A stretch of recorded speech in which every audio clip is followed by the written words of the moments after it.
Okay, all together, I want everyone to shout, ah, okay, but really loud, okay? Ready? 1, 2, 3. Ah! Some of you look tired. God, it made me cough. Every time I have this class, I'm like collapsing. Sorry. All right. So I've been able to see a number of you today. The rest I will see whenever we've established it, except for poor Tom, who waited for over a half hour. So I do apologize again. God, I'm gonna have to. Someone else talk. Right. Okay. Back.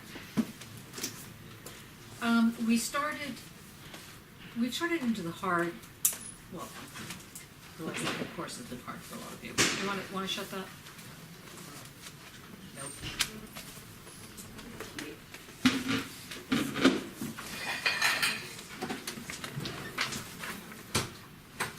Good. Good to see you.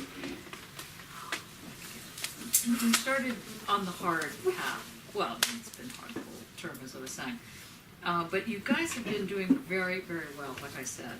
I don't mean to sound so shock and awe, because I don't mean it that way, but it is very impressive, your book reviews and so on. So I just want to make sure that if you have any questions about your essays that we meaning me, haven't answered up to this point, the two great assistants, Dave and Tia, are here to help. And they have a maniacal smile on them, so they make sure they really are helping. No, they will. But just and send to myself, or well, don't send it to Tia, because he's in the middle of finishing his PhD and he's got to finish it this Christmas. So don't talk to him.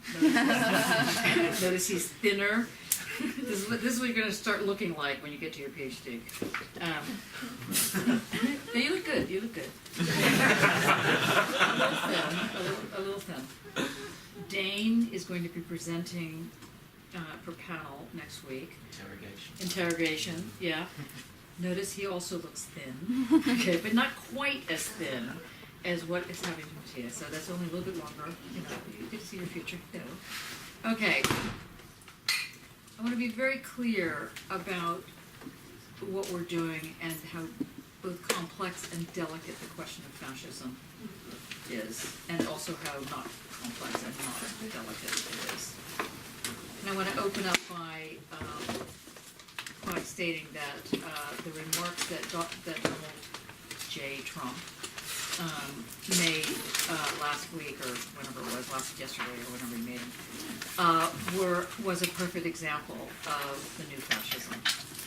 And it's an unapologetic racism that presents as truth a division into us versus them. It is fascinating that in the Donald Trump case, he wants to ban all Muslims in the argument, but doesn't want to ban guns, even though there have been far more, the Sandy Hook killings and so on and so forth. So it just, it almost beggars belief, but it is also very scary that there are a lot of people supporting him. And he is, what he's doing, what is very scary about this is that it's being done in the name of the Republican Party. And that they don't seem to have, whatever they don't seem to have. I mean, even Jeb Bush looks like a flaming radical leftist next to Donald Trump, which is really saying something. So in a world that is at the moment dominated by incredible lies, I mean, they really are quite shocking on all sides. One asked the question that Adorno was asking is, how do you know the truth? What is the truth? So he's getting, the negative dialectics is trying to give tools to each of us on how one understands objectively the truth. So you hear something, how do you know what's being said is, true or not true, or has some sort of other thing? Do you go back to the thing that you started on before we even started this class, which is your gut feeling. I just feel that it's not true. I don't like. It's not going to be good enough. Hopefully, you picked up along the way some of the tools of the trade. One is the question of the Enlightenment and the question that things require an opening. The society, the totality. And so that if you have gained nothing else in this class, you understand how the telos operates. Which is what? Asking me? I am asking you. The telos, the logic of the end, and it begins at the beginning, and then there's a process, and then there's a goal, and the goal comes back around, which drives you forward. Good. Everybody got that? See? That was like when you were children. Like, you remember that when you were like 4? Sorry, I didn't mean to sound so monotonous. No, well done, well done. That was, only in September. So you did it in October.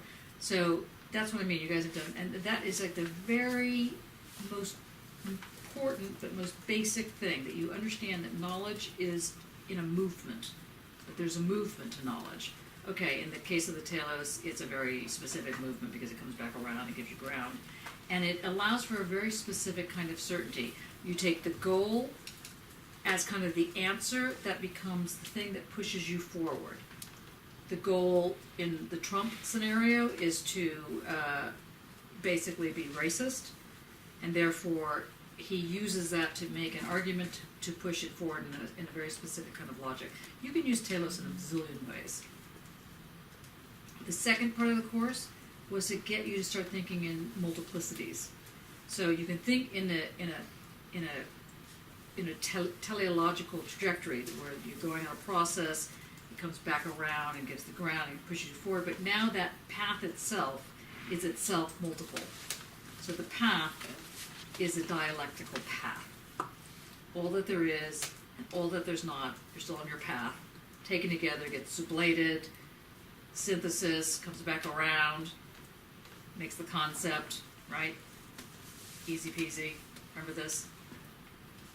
You want to remember this? Sort of. Okay, only saying yes. Okay, right, so, and again, that's getting you to rethink how the path operates, how it has a stretchiness or a plasticity. A lot of you were very good on the ones of you that did the clouds and clock thing. Okay. We then started to really get into this with the questions of secrets and sexualities and, and ego and id and, various aspects of this. And it was also underpinned on the one hand by doubt, on the other hand by conviction, on the third hand by the 665. What is 665? James, you remember 665? The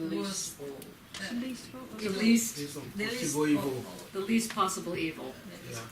And didn't you find that is basically the sentence that they trotted out, if not once, 5 million times when they made the decision to bomb? Yes. Yeah. The least of all possible evils, including, we don't have an exit plan, but okay, could be worse. We could have an exit plan. Anyway, sorry, private joke. So the 665, the conviction, so all of these things are swirling around. And now we get to the hardcore. Now we get to fascism or democracy. You want to talk about, gay rights or civil rights or human rights or any rights, being an artist, thinking outside the box. We're living in a society right now that is throwing itself toward us versus them. I mean, it can't run any faster if it tried. It's both fascinating and completely depressing. I just want to say that. So Adorno wants to make the argument of how do you objectively understand what I'm saying as not Johnny's opinion, but that's what's happening. How do you know that what I'm saying to you, I'm saying to you with passion, I'm saying to you as your professor, I'm saying to you from a position of power, how do you know I'm telling you the truth? How do you know that, what are the tools you have to hear what I'm saying and either agree or disagree? So what Adorno is presenting, first of all, is the problem with the why question. He says, And actually, he's coming, I mean, this is my own sort of addendum to interpretation.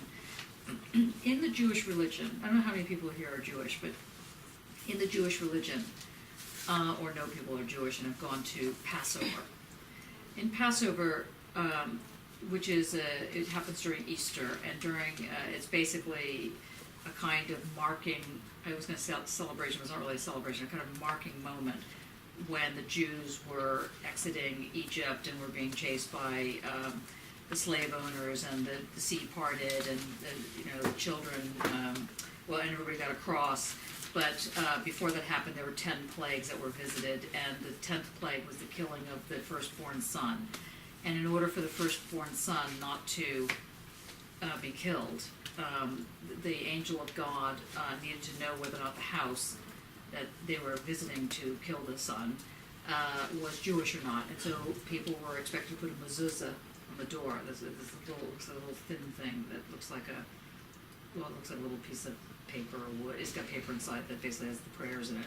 And you put it on the door, and the angel passed over, hence Passover. So the angel passed over this door.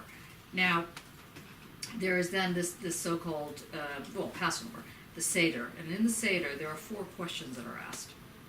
And the youngest gets to ask the why question.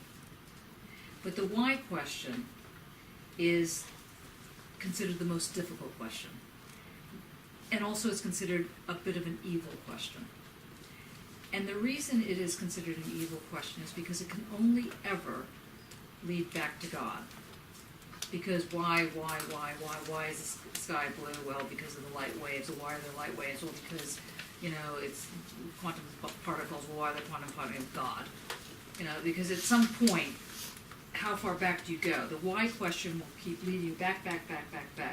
So, what Adorno says is that question, that first question, the why question is usually the first question a child asks. Why? Why do we have to do it this way? Why can't we do it some other way? And the answer in the end, the answer to that question really is that there is no answer. The second answer to that question is because that's how it's done. So, tradition. The third answer to that question is because God. The fourth answer to that question is I don't know the answer to that question. But we're going to do it anyway. Can you think of any other answers to the why question? Yes. Go and find out. Go and find out. That was the answer. Someone said children. Oh, just a silly rhyme when you're very young. I used to ask all the time, why? And what's There the one? was, no, it was in Russian. It's a very silly rhyme when you're told back something and you keep quiet. Say the rhyme in Russian. I can't recall it now. Oh. It was 10 years something ago. to put you down. Like, shut up. Yeah, you can't ask the why question. Yes. Yeah. When you go on asking why, then you get into this rhyme and you feel totally stupid. And the other problem with the why question, anybody else have answers to why? I was always told because why has a long tail. What? I was always told when I was a child because why has a long tail.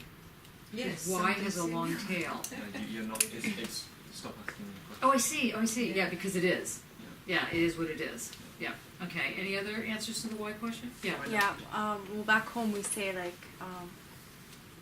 just because I want to, or just because I said. Yeah. So a power. Exactly. So the why question can say, well, it's happening this way because I say it happens this way, and that's power. Right. It's a very specific kind of power. Yeah. Someone say why not? Why not? Yeah. Why not is also an answer to the why question. Why not? But again, those are all because that's the way it is, or that's the way it could be, or there could be. So in other words, the is versus the ought is what we're playing with here, or what Adorno's playing with. Is versus ought. And he's asking you to think to yourself, when is the is objective?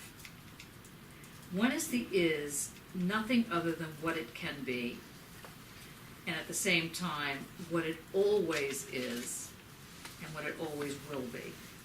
When does it have that kind of feeling or presence of truth that is not going to change no matter what situation you're in?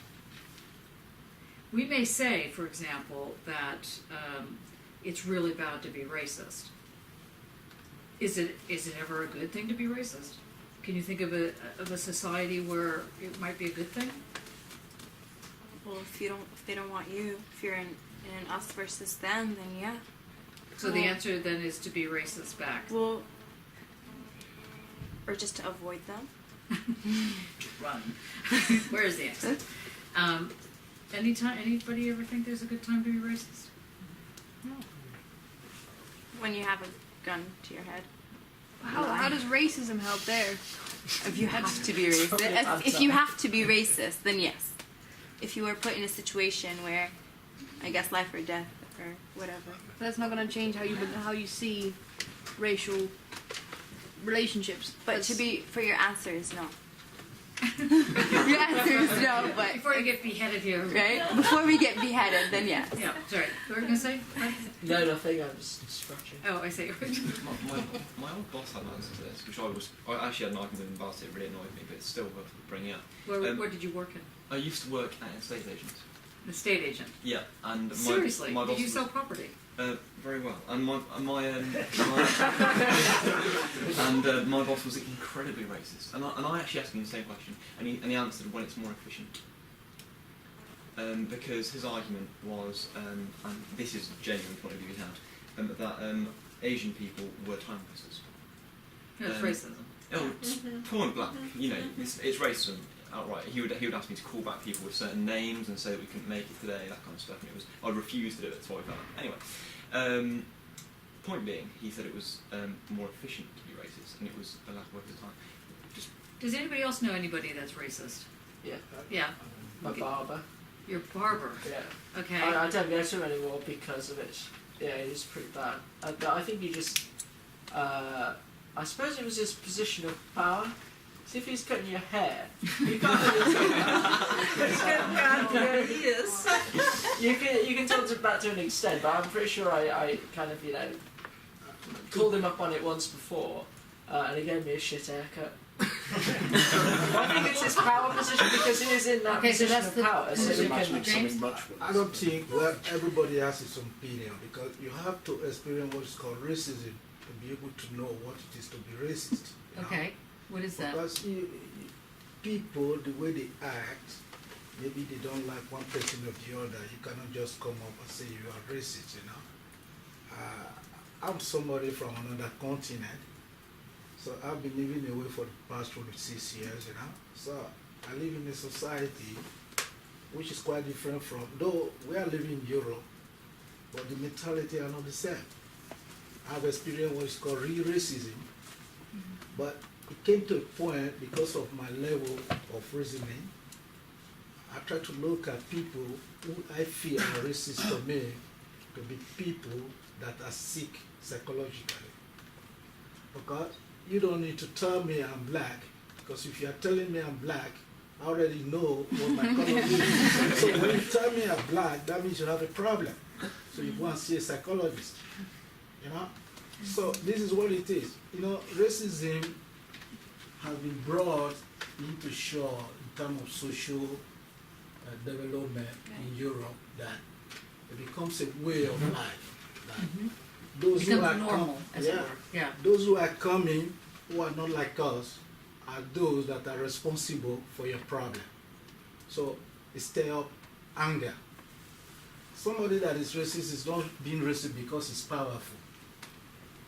I've been able to identify from my studies that those who are racist have what is called complex.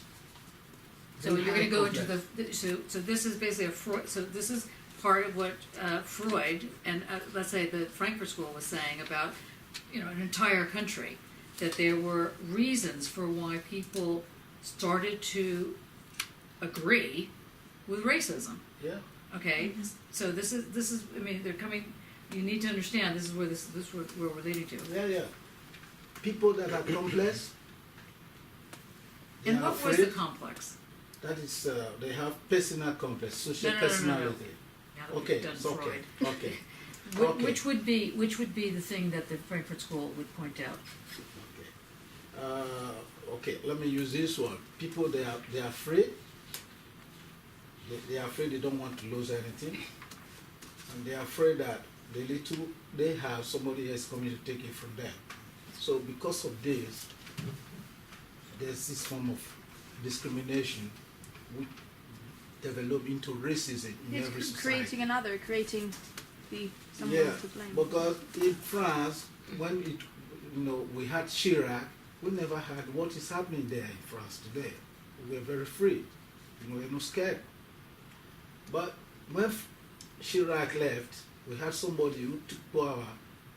He brought in this idea into the system that we have to have what is called in French. He said discrimination choisie. That means you have to make a choice, a form of discrimination. How do you make a choice when you discriminate? What kind of choice are you making? That we have to get the good ones and the bad ones. Then Sarkozy went further to say that in France we have to have French Muslim, French religion in terms of Islamic religion. How can you define that? So this stay up, he already succeeded in dividing the society. So it has become a way of life in France today that everybody That's open to this kind of racism. racism. Okay, Yes. now I think that's very important. Now, what about misogyny? What about thinking that women are lesser than men, than any man? Because that's also considered a form of Is this racism. what is misogyny? Yeah, misogyny. Yeah. That women are lesser? Yeah, it means hatred of woman, Well, I think hatred of the female genitalia, basically. just kind of tying into what James was saying, it just made me think of in India, growing up in India as a white person.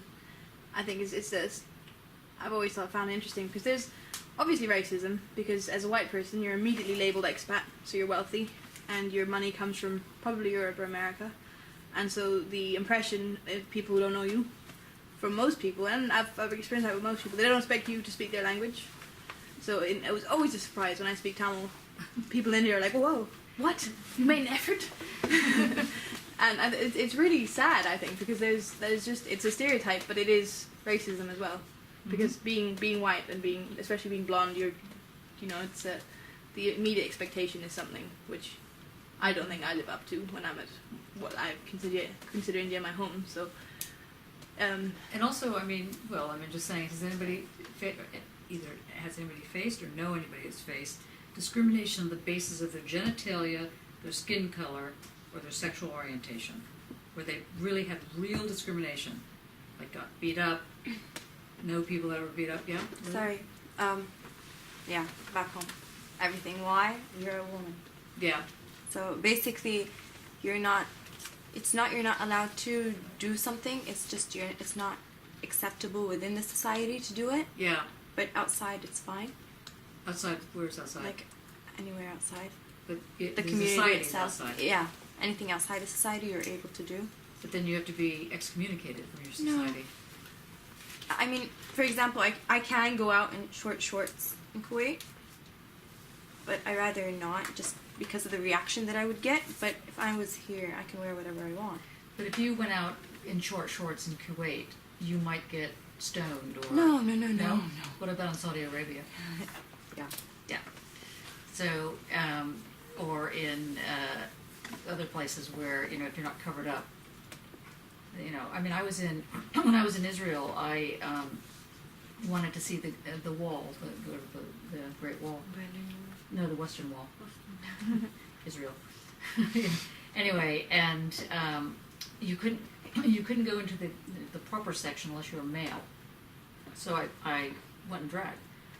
And a few people, while I was there, saw that I might be female. They couldn't quite tell, but they thought that's possible. You could see them thinking they should be praying. It's like, look at the wall. Anyway, but it was very bad, and eventually I had to, I was asked, are you female? And I really thought, do I get into a big feminist discussion? Like, I do not have a problem with being female. I have the rest of the world's problem with being female. That's my problem. But I decided since they had guns, probably should leave. but you have this kind of issue going on. So now I raised these because these are like everyday fascisms. You know, I'm not saying they're acceptable at all, but it gets, not so much that it gets complicated, but people can turn a blind eye to it. Can I add Yeah. an example? I'm obviously, I've got a strong Italian accent, and I've lived here for 15 years. I never had a problem with I was never aware of my accent. Nor I was aware of my accent when I was in the United States before, for a few years. With the change in the atmosphere that is taking place recently, Farage and then for the Tories trying to get votes back and for supporting the immigration agenda, the feeling has changed, and I'm constantly aware of my accent. And especially when I use public services, I am aware that there might be a reaction that says you are the European immigrant, this is here taking our services.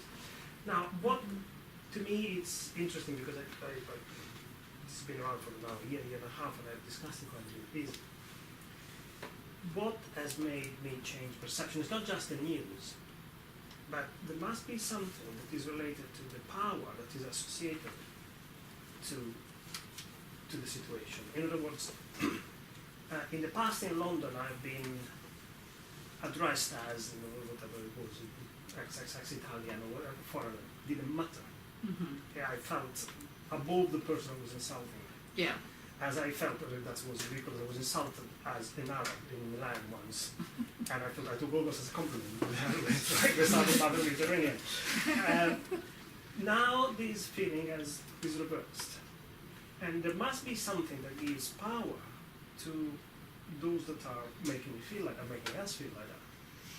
Because otherwise, it makes no sense.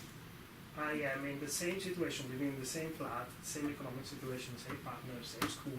Nothing has changed in my physical surroundings. Except you're finishing your PhD. No,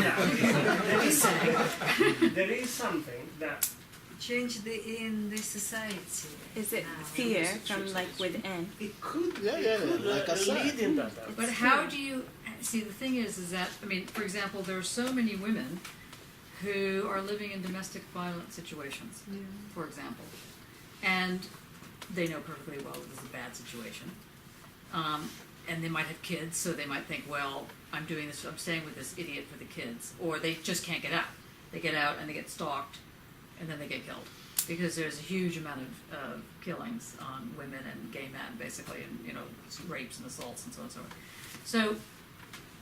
So, at some point, and this is the atmospheric change that I think you're talking about. At some point, one starts to digest the shame or the fear or something. There's something that happens, and this is what Adorno is trying to talk about. There's something that happens very quietly in the society. It's not like suddenly one day there's a law that shows up. Well, actually, it feels like that, but because Kristallnacht was like one day, boom, all the pogroms started in Germany. But there were little tiny incremental things that started to show that very tinily changed the brick. And then it just looked normal, and you looked back and you thought, oh, was something following? No, okay. And then it changed. It's like a Doctor Who, kind of thing. Suddenly you realize that there's something, that the pathway is slightly changing. I remember when I was a little kid, I wrote, I was a very weird child, as you can probably imagine. And I always had this hair. Okay, so I just want you to know this is not product. Okay, it needs product. But when I was a kid, we had to walk to school, because those were the days when you walked to school, and walk home for lunch. It was a mile each way, and then walk back to school, and then went back home.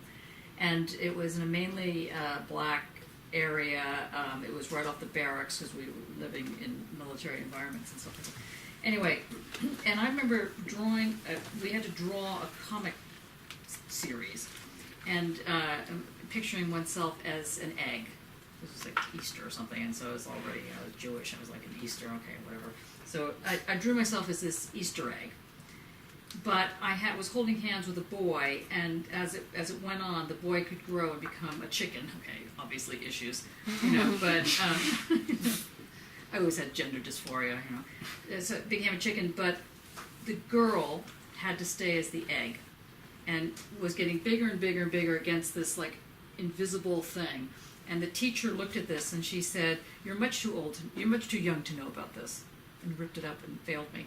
And I was like, I was really upset that I got an F, but I realized must have been something in that, you know. So I mean, so you start to learn very quietly that there's a ceiling, or that you can't.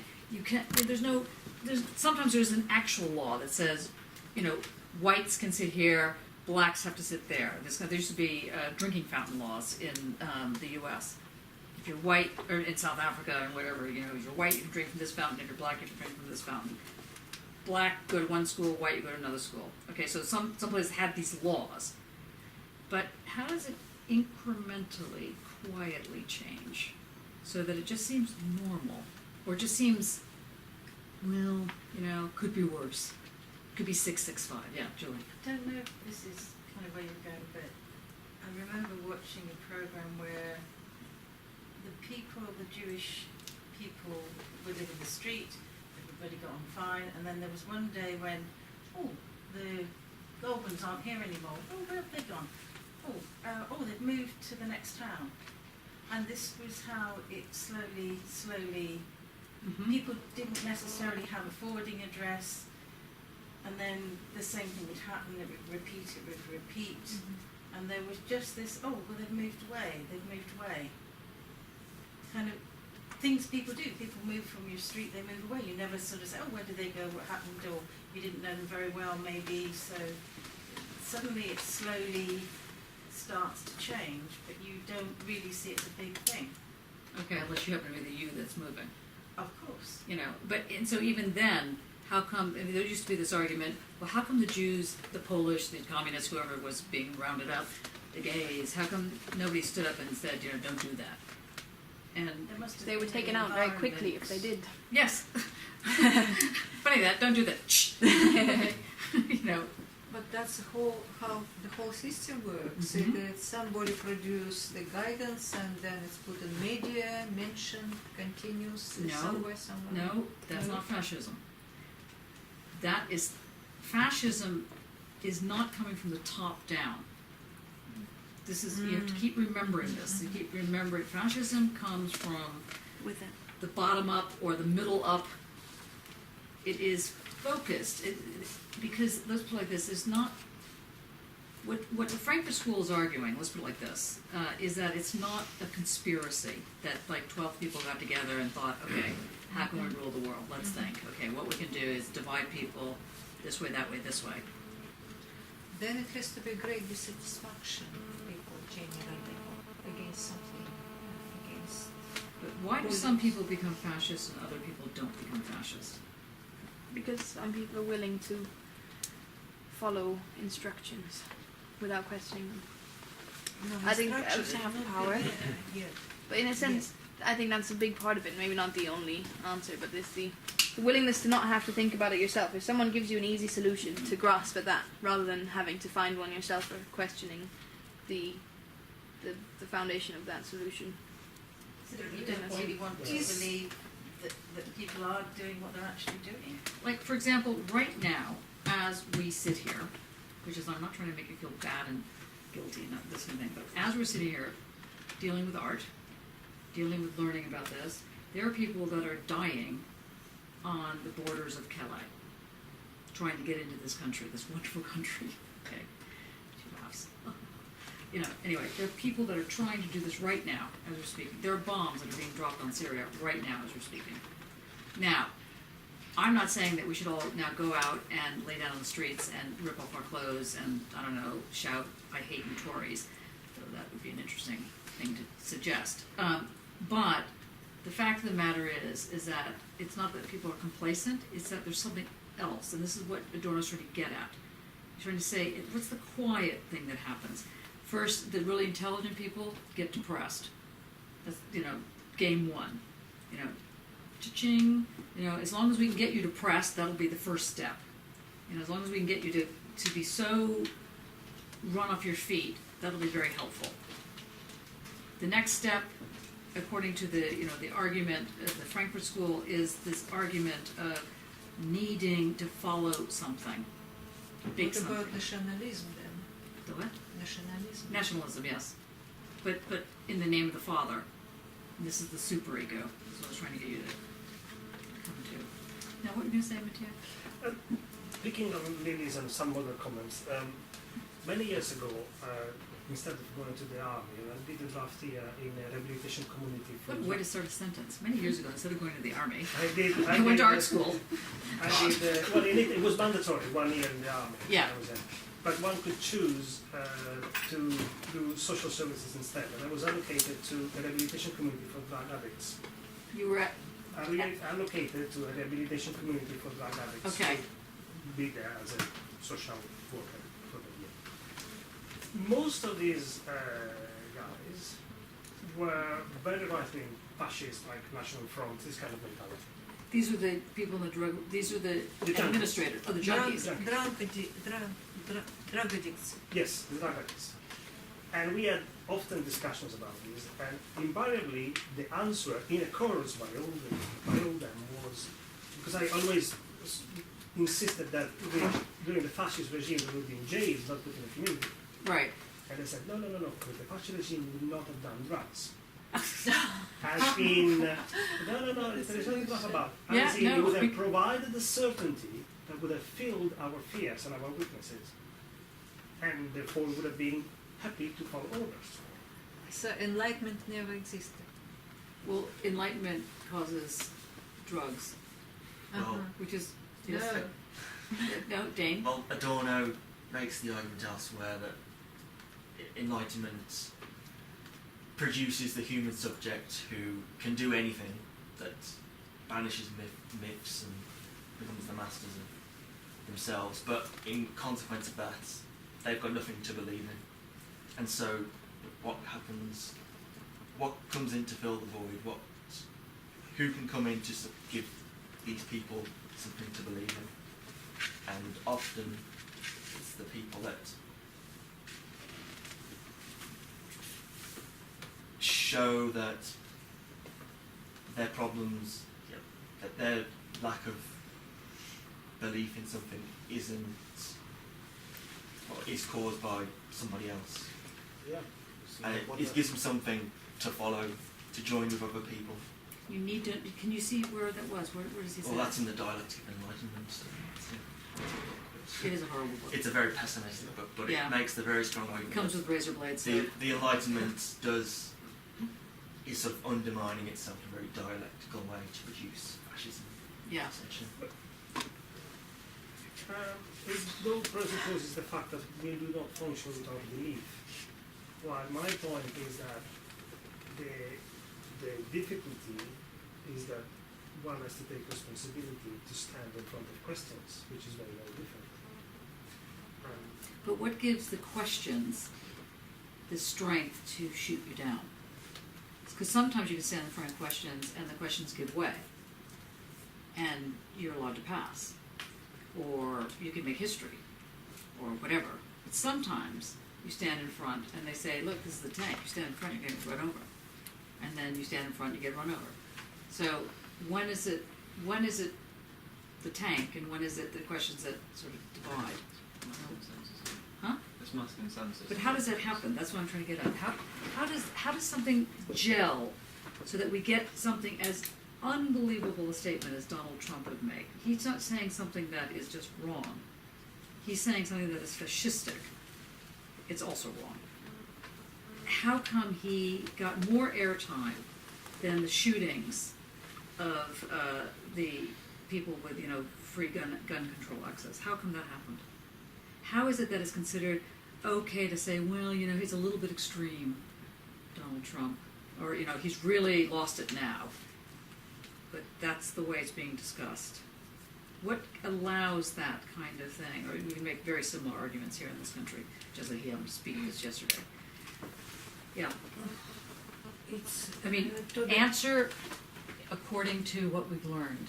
Okay? Like what Dane was doing. Seems like he gave a very good example. How put together, make it work. Oh, hello, Simon. Can you answer answer this question? Yes, you can. No, I can't. I'm struggling with that one, really. Go back to last year. I'm trying to. Seriously, when you were trying to think about what is it, think about the negative dialectic. How does this operate? Not just analytically, but how good is it if you can't use it as a tool? Yeah, Fred. Is it talking about creating the false consciousness in the people? Yes. Where does he talk about that? I should have written about it. It's just in my. See how general wrong it notes. is to Yeah. write your notes without your Yeah. page numbers? Yeah. Okay, I just want to say, it saves a lot of time, just put a little tiny page number next to it. But is it? Yeah. That's what I'm kind of trying to. Is that what you're trying to get at in terms of That's why. Did anybody have a chance to read A Child is Being Beaten? Okay, Panos, what was it about? It was about No, wait. What was it literally about? Now, because if you're going to answer the question, Doro, you have to answer it by saying literally what it's about, not your view on it. Okay, go on. I think it was about a fantasy that a child has. It has something like masochistic or fetishistic. Okay, child is being element. beaten, so the child so the is the receiver of the beating. Yes, and sometimes it comes to the father is the one who beats The child. Yes. Sometimes the child is another child, and the So the child who's being beaten enacts the father's beating of him onto another child. yes, Right. and there is I think another. Good. No, I mean not good, but yes, Yeah. that's correct. What's the point? What? I mean, Freud. What is the three-letter word that you associate with Freud? Ego. Sex. Good. Well done. Libido is not 3 letters. I didn't say libido. Oh, okay. I said ego, but yeah. Oh, ego. Okay, that was 3 letters. Well done. But it's the wrong 3 letters. Okay, so the sexual. So if a child is being beaten, then, and you also know what's slang for masturbation, Being off. beating off, Yeah. right? So there's something that you need to think about with this beating. That the section, you know, what's the sexual innuendo of the father with the son? Okay, it's not rocket science here, people. The son being in love with the mother and wanting to get rid of the father, so And so what's the father's response? jealousy of the son. And so what does the father want to do? Beat the son. Beat the son. Yeah. Or rape the son. Or Yeah. make the son knock it off. Yeah. You know, and do it over and over again. If that happens, and Freud's saying that is something that happens in society. So the sort of the flip side of the Oedipal complex is the father goes, actually, you're not having your mother. I mean, they're not literally saying this, but this is the game that's being set up, Freud's talking about, is that the father starts beating the son. And or the daughter, if the daughter is like the son, and you know, whatever, there's all variations on this theme. And then the son does what? Kills the father. No. No, the son does not kill the father. Oh, he wants to. That's in the Disney version of this. What happens in the reality life? I think he kills closer to the father. No. No. What happens? And what does he do when he grows up? He does the same to his child. That's Yes. the to the child, and the resentment he has at the initial stage comes over at adults. Right. So then he now develop that narcissistic behavior towards other people. Right. And Good. that is what Donald Trump is doing. Right. And that's what Hitler did, Right. and that's what every other person is doing. Okay, so before we go into, you know, from small facts large conclusions, we have to be very careful here because, you know, you're right, but not completely right, because Okay. the question becomes, why does fascism happen in some cultures, in some societies, at some points, and not in others? And why is it, for example, misogyny, which is like rife all over the world, isn't considered fascism? That's kind of interesting, just as an aside. Okay, we'll just park that one for the time being, because we'll come back to it. Let's go back to the not everyday fascism, the fascism that we see right now building up. There's, as I've said, unfortunately, there is war building up right now. We are witnessing war being built up. That's not good. Bad. Now, one argument that the Frankfurt School is going to supply is that what enables the receptivity of the beating, of the child receiving the beating from the father and going, can't get out of it. It's going to receive this beating, whatever the beating is, sexual assault, beating, whatever, until the son either kills the father or runs away. And then if the son doesn't get some kind of help, doesn't run into people that get understanding, doesn't come up with a whole different community, will do the same thing. And this is basically what Freud is saying. This is what Adorno, this is what the Frankfurt School is saying. They're saying that there's a certain culture. There's a certain culture that requires the father to beat the son. And the more that culture is divided between men and women, the more clearly that culture exists like that. And those kind of cultures will produce a child as being beaten. Not that the child wants to be beaten, but the child expects it and therefore has a whole bunch of rationales of how to deal with it. Including, I'm going to kill this person when I get older, or whatever. And so Adorno Frankfurt School is making a move using Freud, and not just Freud, but this aspect of how the sexual both is internalized individually and socially.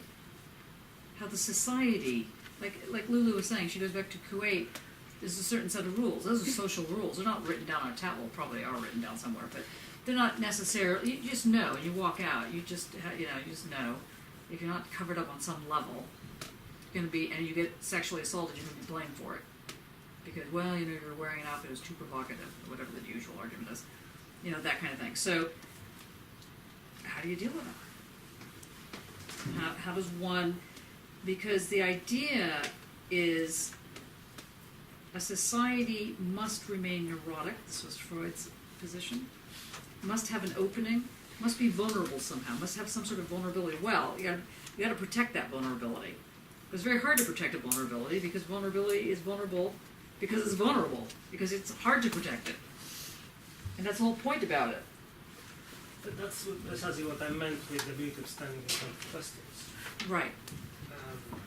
Knowing that there isn't one answer, and therefore taking the risk, and having the trust that at the same time that the other side will also take a risk rather than the other side would be an absolutist position. I see a lot of the contemporary extremisms on all fronts being trapped by these in this position. This is why I brought up my example of the drug addicts. There is an inner weakness that can be fulfilled in the simplest way with an uncertainty, while having no certainty and dealing and dwelling in questions, it's much more difficult. Well, it can often lead to madness. I mean, look at all of you. It's like, it can also be very difficult. Okay, so now that upbeat move, let us turn to the, because what I'm trying to get to now is for you to understand Adorno's use of how there is an objective scenario around which he is going to make the claim and the argument that fascism is bad, and at the same time that there are objective laws. So I want to clarify this relation between objective and subjective, and keep trying to bring it back to a political environment. Just keep bringing it back. So if you can turn to page, let's see, where were we? Let's try 61 to 96. What is that? What is 61? Yes. Question notes. Yes. can you read that, Dane, like, since you got it? So this is the ontology, so this starts with what James started off as the point. This need to be certain, this need to have a ground. This, you know, we all have it, it's not like, you know, we've superseded this need. Go on.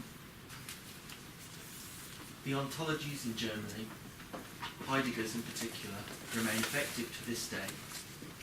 Traces of the political past are no deterrent. Tacitly, ontology is understood as readiness to sanction a heteronymous order that need not be consciously justified, and that such interpretations are denied in higher places. As misconceptions declines to the ontical sphere, efficient radicalism in formulating the question serves but to enhance the dignity of their appeal. So can you just read that again, because that does sound very much like Corbyn supporters, doesn't it? Or does it? Read again? Read that just first couple lines again. The ontologies in Germany, Heidegger's in particular, remain effective to this day. Traces of the political past are no deterrent. Tacitly, ontology is understood as readiness to sanction a heteronymous order that need not be consciously justified, and such interpretations are denied in higher places. As misconceptions, declines to the ontical sphere, efficient radicalism in formulating the question, serves but to enhance the dignity of their appeal. Keep going. Ontology seems the more numinous, the less it can be laid down in deficient contents that would give the meddlesome Indefinite. indefinite contents that would give meddlesome intellect something to latch onto. What's he talking about here? I mean, he is talking about fascism here. He's talking about the creeping fascism. Can anybody, Nick, you haven't said anything yet, you've been very quiet. What do you think about these, can you interpret for the class, translate for the class, what's being said here in terms of, let's say, the creeping fascism moment? Well, in a word, no. Okay. What about a longer word? Never. Not at all. Okay, can anybody try it? Tom, you want to give it a go? No.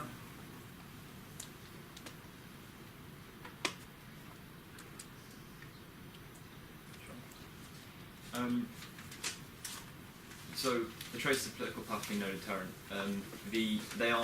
People are not looking backwards. They're not looking. Currently, they're not looking at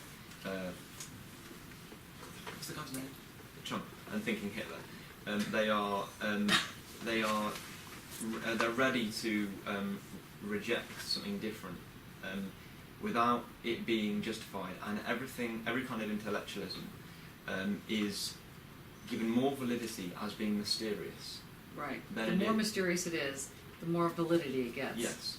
I think that's the important bit of this paragraph. Yes. Yes. Okay. So the ontologies in Germany, Heidegger's in particular, his little stab, he's saying here that the ability to ground something, the ability to locate certainty somehow, particularly the way Heidegger does it, because he tries to do it in an authentic way that gives a groundless ground and so on and so forth. The way he does it, it's effective. It feels like it gives people some sort of direction. And he's saying that the thing here is that traces of the past, as you were saying, the fact that Hitler, and we just saw, the triumph of the will, and we don't even have to go that far back to see that they are no deterrent for latching on to the most incredibly stupid positions that people may or may not know are lies, but usually they know they're lies on some level. Or anyway, they know they're half-truths, let's say. Or they know they're economical with the truth. So, tacitly, ontology is understood, that the certainty of something, the grounding, the logic of the ground, is understood as a readiness to sanction some kind of crazy heteronormous. What does that mean? What does heteronormous mean? Creatively, to sanction it, but to sanction something that is very different than what's going on. So someone like Trump says, get rid of all the Muslims. That's very radical. It's very different. Maybe it makes sense. right? You know, because it's just so, you know, let's ban Muslims. Let's not ban assault guns that you can buy when you open a bank account. Yeah. But I think what's interesting about that point is that it is radical, but it's not that radical. I think it's radical that Trump is saying it as a politician, but if you come into contact with everyday racists and there are people on the street with the same opinion, Then what, when you say radical, you mean, what do you mean by radical? Because radical, as we remember, means getting to the root. So it's not really getting to the root. You mean that it's sufficiently different. That's what it sounds like. yeah. But it's maliciously different, right? So what enables someone like that to say something like that and get away with it? Because he couldn't have gotten away with it 10 years ago. Money, power, media. But he had money and power 10 years ago. Like Mattia was It's saying. the general anxiety, or the kind of this gradual build-up of hysteria that's happening. Yeah. Okay, so we've got the Frankfurt School contingent back here, because that's what they're arguing. They're arguing that there is a build-up, a social anxiety build-up, So he has an opportunity. that is enabling the situation of Trump to make sense, even though it doesn't make any sense, or even be seen as, well, someone's got to say it because everybody thinks. I'm not saying you're saying that. I'm saying that he's saying that. Yeah. And he would never have been able to say that a few years ago. And not as a member of a legitimate party. He might have been seen as a crackpot party, you know, or the British National Front or something like that, you know, or the American National Front. Not that there is one, but that's as close as you get with the Republican Party. But the Republican Party is a major party. It's like taking over the Conservative Party.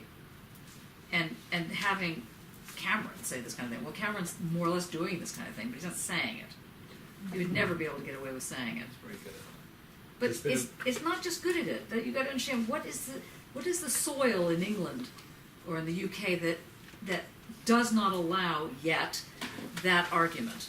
Even though on everyday racism and everyday misogyny you have a different story going on, but politically at the level of the state and the government, Cameron cannot get away with saying that. He just cannot.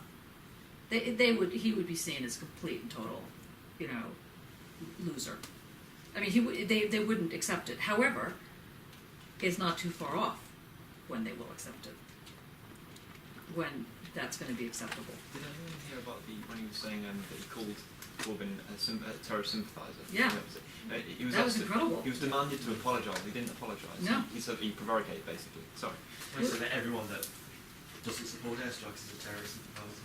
Yeah. So it wasn't just called it.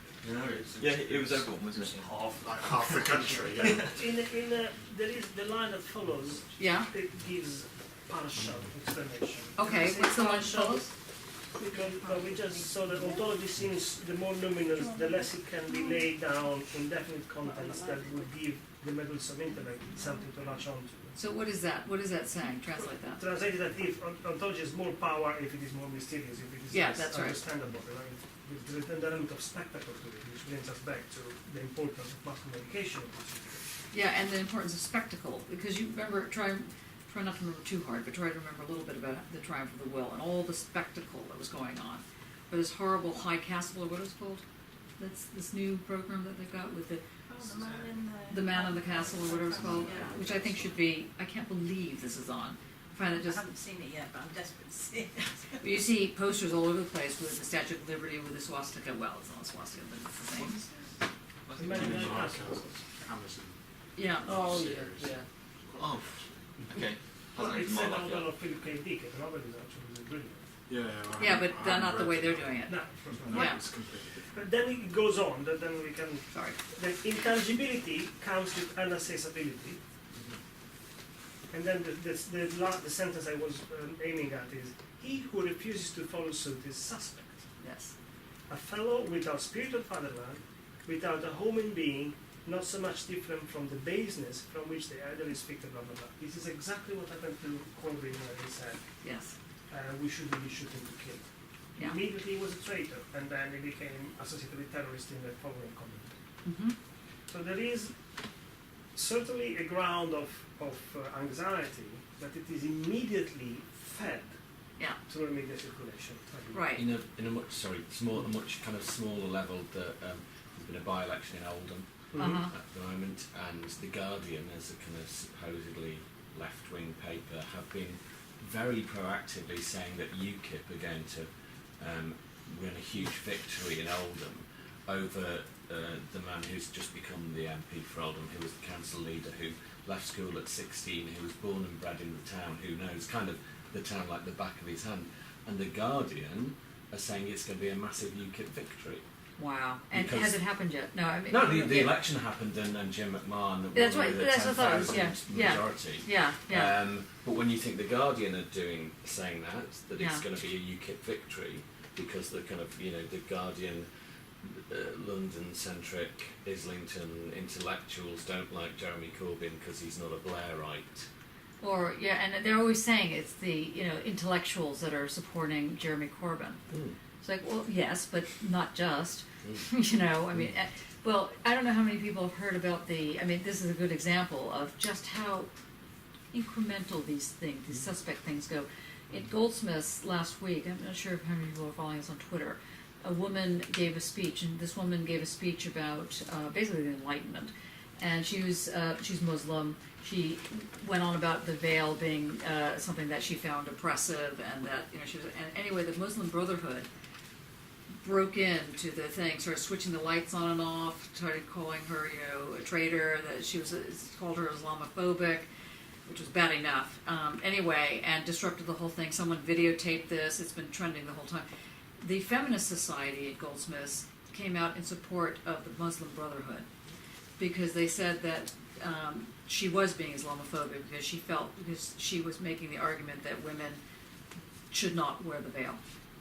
And then the transgender, lesbian, gay, transgender, and intersex group also came out in support of the Muslim Brotherhood. So it reminds me of the whole thing you're saying with the Guardian. What? Like, what's this about? So, Yes. what do you think? I mean, that's interesting. So in other words, there's no ability to criticize or to make a comment because you will be immediately suspect and seen as being racist. Because that's so this term racism is being sort of fought over. And you're either called a racist mainly from the left, within people as a left, or you are a racist, which is mainly on the right, or the left. I mean, I'm not saying that the left is. And this is what I'm saying is this molecular thing that goes on very quietly. The atmosphere goes, and then a little bit more, and Adorno's trying to set up how this happens. He's trying to give you analytic tools to understand what's going on. Lulu, were you going to say something about this? No, but I was going to ask about the surface and Yeah. the structure. Yeah, Does that have anything to do with it? Yes, it has. Can you develop that? No, all that I have written down is the surface is expressed by the structure, which is underneath, and then one surface replaces another. Good. Can anybody develop that into a comment about how this change is beginning to take place? But if the surface is supported by the structure, if the structure is gradually changing in the sense of, beginning with political correctness and that gradually evolving into an extreme form of anti-racism or racism, then obviously as the structure morphs, the surface that covers that structure is... So these little wounds that are happening in the structure don't heal. And they make bigger chasms. Like, for example, right now there is global warming or global something, global climate change.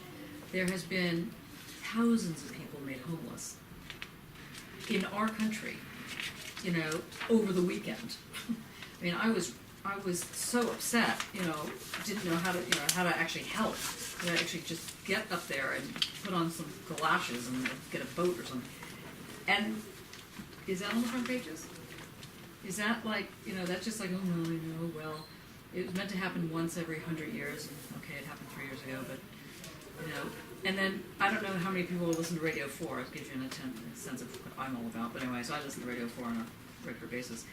And they had somebody from the government saying, from the ministry around the environment, and they were saying, can you explain, you know, it's supposed to be 1 in 100 years, and this happened like 6 years ago, I mean, can you make an argument? She said, well, yes, because it depends on where you do the statistics. The first 100 years could have been part of that part of the 6 years, you know, and then this part starts in the next 100 years. You're like, seriously? You know, wow, that's brilliant, you know, like, that is incredible, that logic. That's just not going to really work, but it did work. Why did everybody down? So that's what we're asking here. What is it that makes something stick? Is it the structure that Yes, forms well, the we're going to get surface? there, right? In the case of fascism and racism, is not the sum of individual positions. I Right. believe it is important. I might not like Dane. Dane personally, for example, but this does not make my dislike racism if it is based on a personal level. There must be something else that plays, Yes. or better, there must be something else upon which my dislike is plugged into. Yes. I believe this is fundamental. Plugged into more so than just being Than plugged into just the a- Dane the- relationship. Yes. And it can even, one can take it even further, but if it is an individual, if it is a private thing of a dislike or even hate, it remains a private thing. It remains psychological or mood, whatever one wants to call it. For it to become racism or fascism or Social. social, something else must exist that is not the sum of all the individual positions. It comes around in a different way. I believe it's very important to make this distinction because Yes, I think that's true. Isn't it? I wasn't, but that kind of makes sense. So it almost has to be a physical thing that you latch the Yes. ideology onto. Can you just explain that again? Sorry. I might dislike whoever for whatever reason. Don't pick on Dane again. Okay. He's just sitting there. But that's not enough. For You must my, really hate him. for my dislike to be racist. For my dislike to be racist, we said that there must be also some power attached because otherwise it does absolutely no effect. It's just a hatred that simmers inside me. But there is. I'm glad I am at the end of my energy with it. Right. But the point is that a one-to-one dislike or hatred is not enough. It doesn't amount to a racist position or a. Yet. In that Yet. sense, yeah. But even the sum of each individual dislike or hatred is not it doesn't amount to that. There is a change in quality, there is an escalation of a different kind of takes place. Mhm. Because it needs a generalization. You need something, and it needs to be able to attach, and it doesn't always attach, and then something happens in the society, not something like a Tuesday at 3:30 in the afternoon, it doesn't happen like that, but it's very incremental, very tiny shifts, very little wounds, I was saying, you know. So could this thing just, whatever it's attaching onto, could it just, it could, well, I suppose it is entirely arbitrary really in terms of racism really, isn't it? It's just But it's not all that skin colour, arbitrary. shoes, Yeah. whatever, but you've Well, just in got to this make country, in the UK, there's a hatred against people with ginger hair.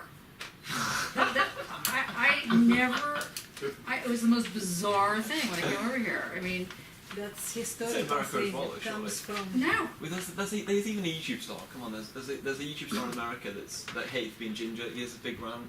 Yeah, but that's I feel probably. evil for not. But honestly, it's It's not. not as big. It's not only not as big. It's a niche racism. Oh right. Okay. You know, in the U.S. But over here, I was shocked. The jokes about it. The fact that they have a tube in London called the ginger tube. Everybody didn't know if they thought they would laugh and like fall over themselves. I was like, seriously? Like, I'm not getting this. You know, I don't get the hatred. I don't get what's weird about it. I don't get anything. I don't get it. You know, it's like, did you, Tom? You're smiling. You're ginger, aren't you? Are you ginger? Not really. No, not really. What about you? Are you ginger? Borderline. Borderline ginger. No, refusing to admit it. They don't No, have it's anything to neither do with ginger. it. I'd be love to be more ginger. Really. Probably a Yeah, culture true. thing or No, something. but what I find is that in art It's not in schools, Scotland, and in Scotland they are redhead. no, Ireland. You got it I wrong. think Really? it's Celtic. Oh, That's it's what I'm saying. Celtic. It's probably Oh. Britons versus Celts originally, wasn't Yeah. it? Something. I don't know. I'm just saying it's like it's really weird. But usually in art school, okay, obviously this one's not doing it. Most of the people have dyed their hair red at some point. You know, so you have this kind of weird relationship. I just mentioned that. Let's just let that one go. I just. But how do you get? Because it is basically. How do you get the dye? arbitrary. Well, what you do. But how do you get vast amounts of people to believe in something that is just essentially just arbitrary ridiculousness? And it How just do you- how do you do Just it? when- Yeah. Amrit. Isn't it desperation that you want something? It's You need dissatisfaction. something to explain it, so you just grab onto the Whatever most is offered. the one thing, even how something that's so ridiculous, you'll take it because it does the job it needs to do. Yes. But what Maybe, Freud but is that's- saying. What brings is us to that the there's a point of sexual thing, desperation? Lynn. Huh? No, right. There's don't. Oh right, yeah, the sexual. Damn. Well, I always forget that. That's right. The absence has been created, though, isn't it? Like, What? The absence has been created. Like, if you look, the next part of this paragraph, Okay. it says, yet its effect would be unintelligible if it did not meet an emphatic need. A sign of something missed, the longing that transferred it upon the knowledge of the absolute should be at the end of the matter. Should No, not be. should not be the end of the matter. I mean, just alluding Kant for a moment, the emphatic need part. I mean, I think of when this has progressively happened, when people talk about political correctness. There was this time when, in fact, the past few years, people have political correctness gone mad. So, but then previous to that, I was having a chat with a Christian guy a week. He was saying there used to be a time you could say something really, what we consider an outrageous, I don't know, something homophobic, and someone would go, I don't agree with you, but I defend your right to say whatever you say. And it used to be the case that if you were preaching on the street, people would hate you, but they would also dignify your existence. What time was that? Well, No, seriously. I want to know what time was that because I don't know of any time when one could say something on the street and someone would go up and go, "It's okay." Okay, what was the famous guy in America, I can't think of his name now, Patrick Henry or something, who apparently we were all brought up on this as Americans, you know, you may say this, but I defend to the death your right to say it, I mean, just, you know, whatever.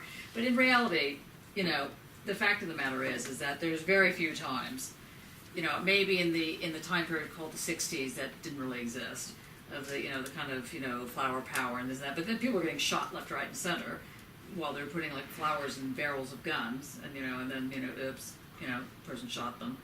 Okay, so that you know, 4 dead and oh hi oh, and all the rest of those songs. You know, so the thing is that there is some sort of ideal moment that one wants to strive toward, just like in the Enlightenment, the ideal notion that everyone is the same, everyone is equal. Doesn't matter what your genitalia is, doesn't matter what your skin color is, doesn't matter what your social rank is. We're all equal to the law. The law, we have the equal distance to the law. And that's the first line of the Enlightenment, Rousseau, basically. But anyway. So there's the law, and everybody has the same distance to it, no matter what your skin color is, no matter what your class, your genitalia, your religion, whatever the various aspects are. Your fingernails, you know, this was the whole idea behind the Enlightenment, and then fraternity, brotherhood, and what's the thing? And equality. You know, so, so this was the whole thing behind it. You dropped your suit of being male, female, black, white, gay, straight, whatever, drop it all, and you have the same distance to the law. Now, what is being suggested here is that something very tiny is happening. It's like the eensy weensy spider. You know that song, Went Up the Water Spout? Do you not know that? Yes. Okay. You know, it goes the... Down came the rain. Okay, can you do it? Can you do that? No, I can't. Okay, Billy, can you do it? Yes, you can. Who can do the insolence spider? We all can. Okay, can you do it, Lulu?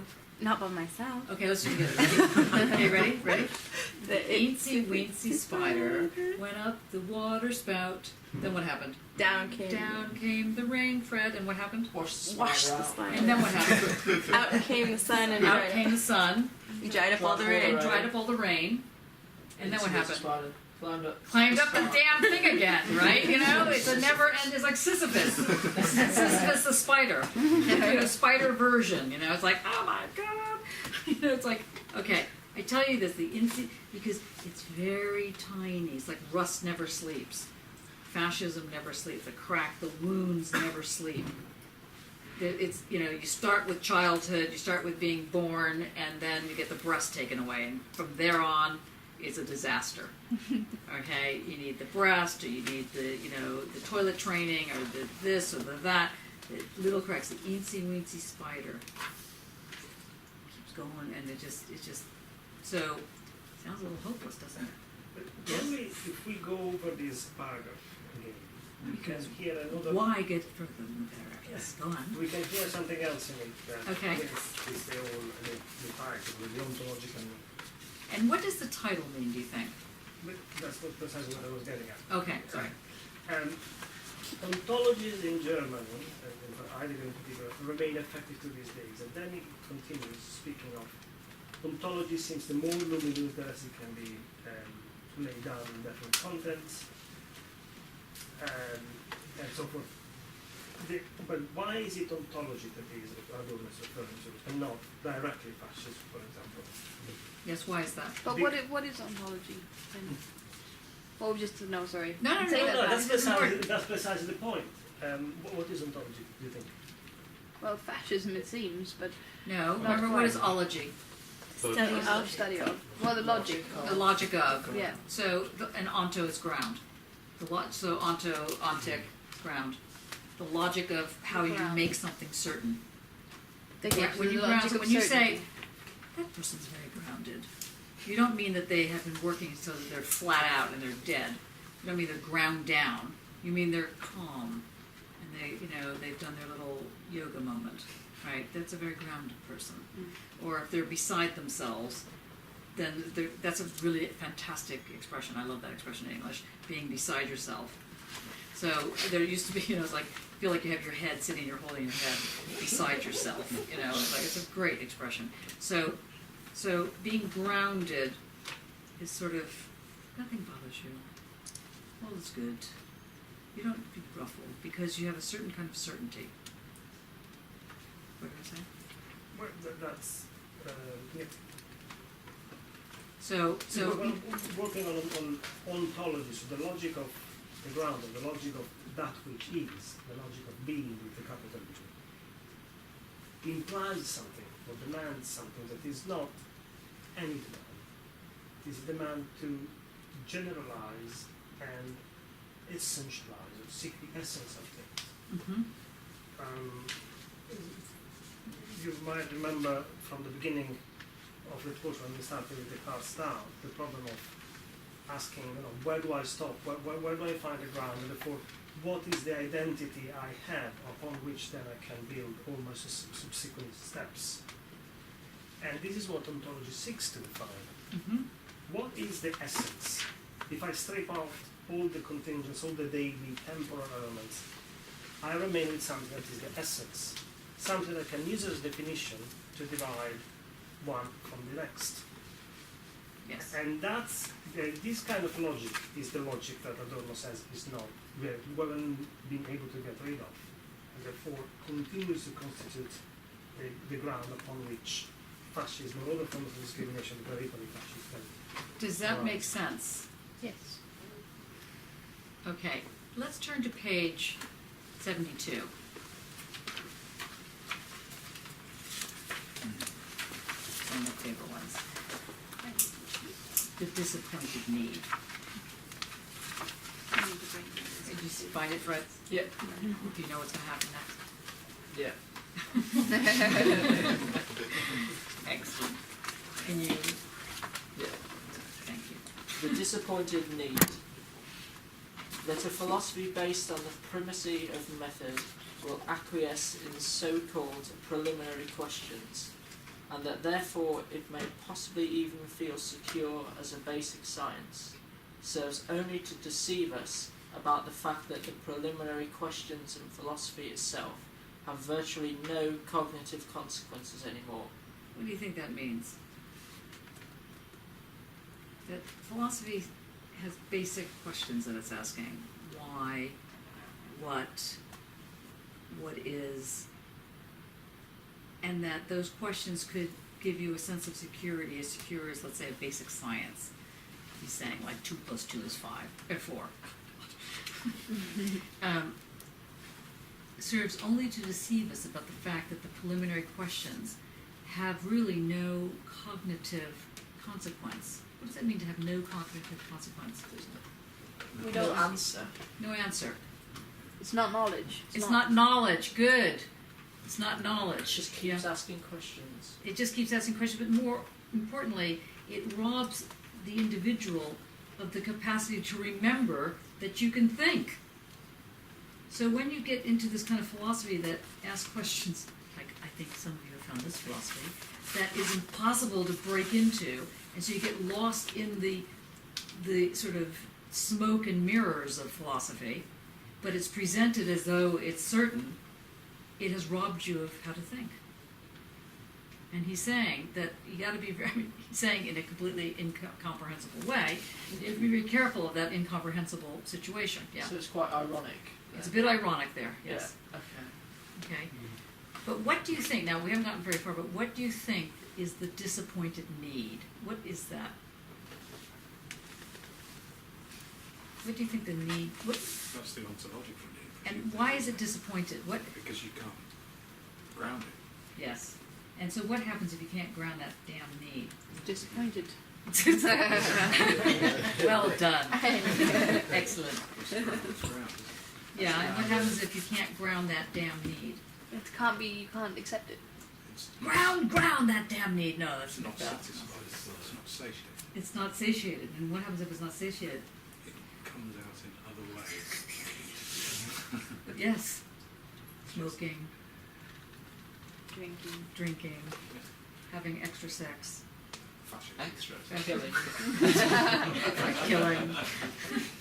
Okay, I think it's time now to take a break. Take a 5-minute break. Yep. Yep. We'll come back. Because now we're going to get really heavy. You need a break. Okay, could you turn to page, first of all, help yourself, could you turn to page 92?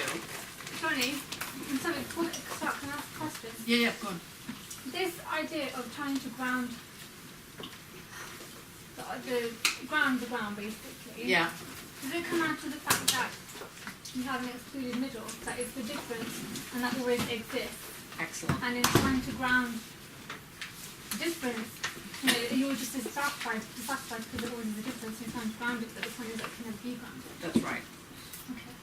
Except for the fact that it can be. But is that only when you get to Heidegger? No, it's only when you finish with the Hegelian move. It's completely grounded when it's fully itself, when it's the realized concept. Yeah. But then you never really get there. Or do you actually get Not really. No. No. So it's critical. But you kind of do get there if you follow the Hegelian move, because knowledge is the highest move, and it becomes you can't get beyond knowledge. You know, so in that sort of absolute, from your pure sense, that's where you go. Right? So this is just a criticism of the dialectic, which is Yeah. like a dialectic. It's a criticism of Hegel, Oh yeah. because obviously he's still, Adorno's still with the dialectic. And he also can't stand Heidegger. So, as he always has his little jabs that he puts in there, So, yeah. This was written after Heidegger had been through his unhappy period, I think, isn't it? Yeah. So, I mean, is that why one having to go Kick him out and down. Heidegger got into trouble when he joined the Nazi Party. Yeah, that old problem.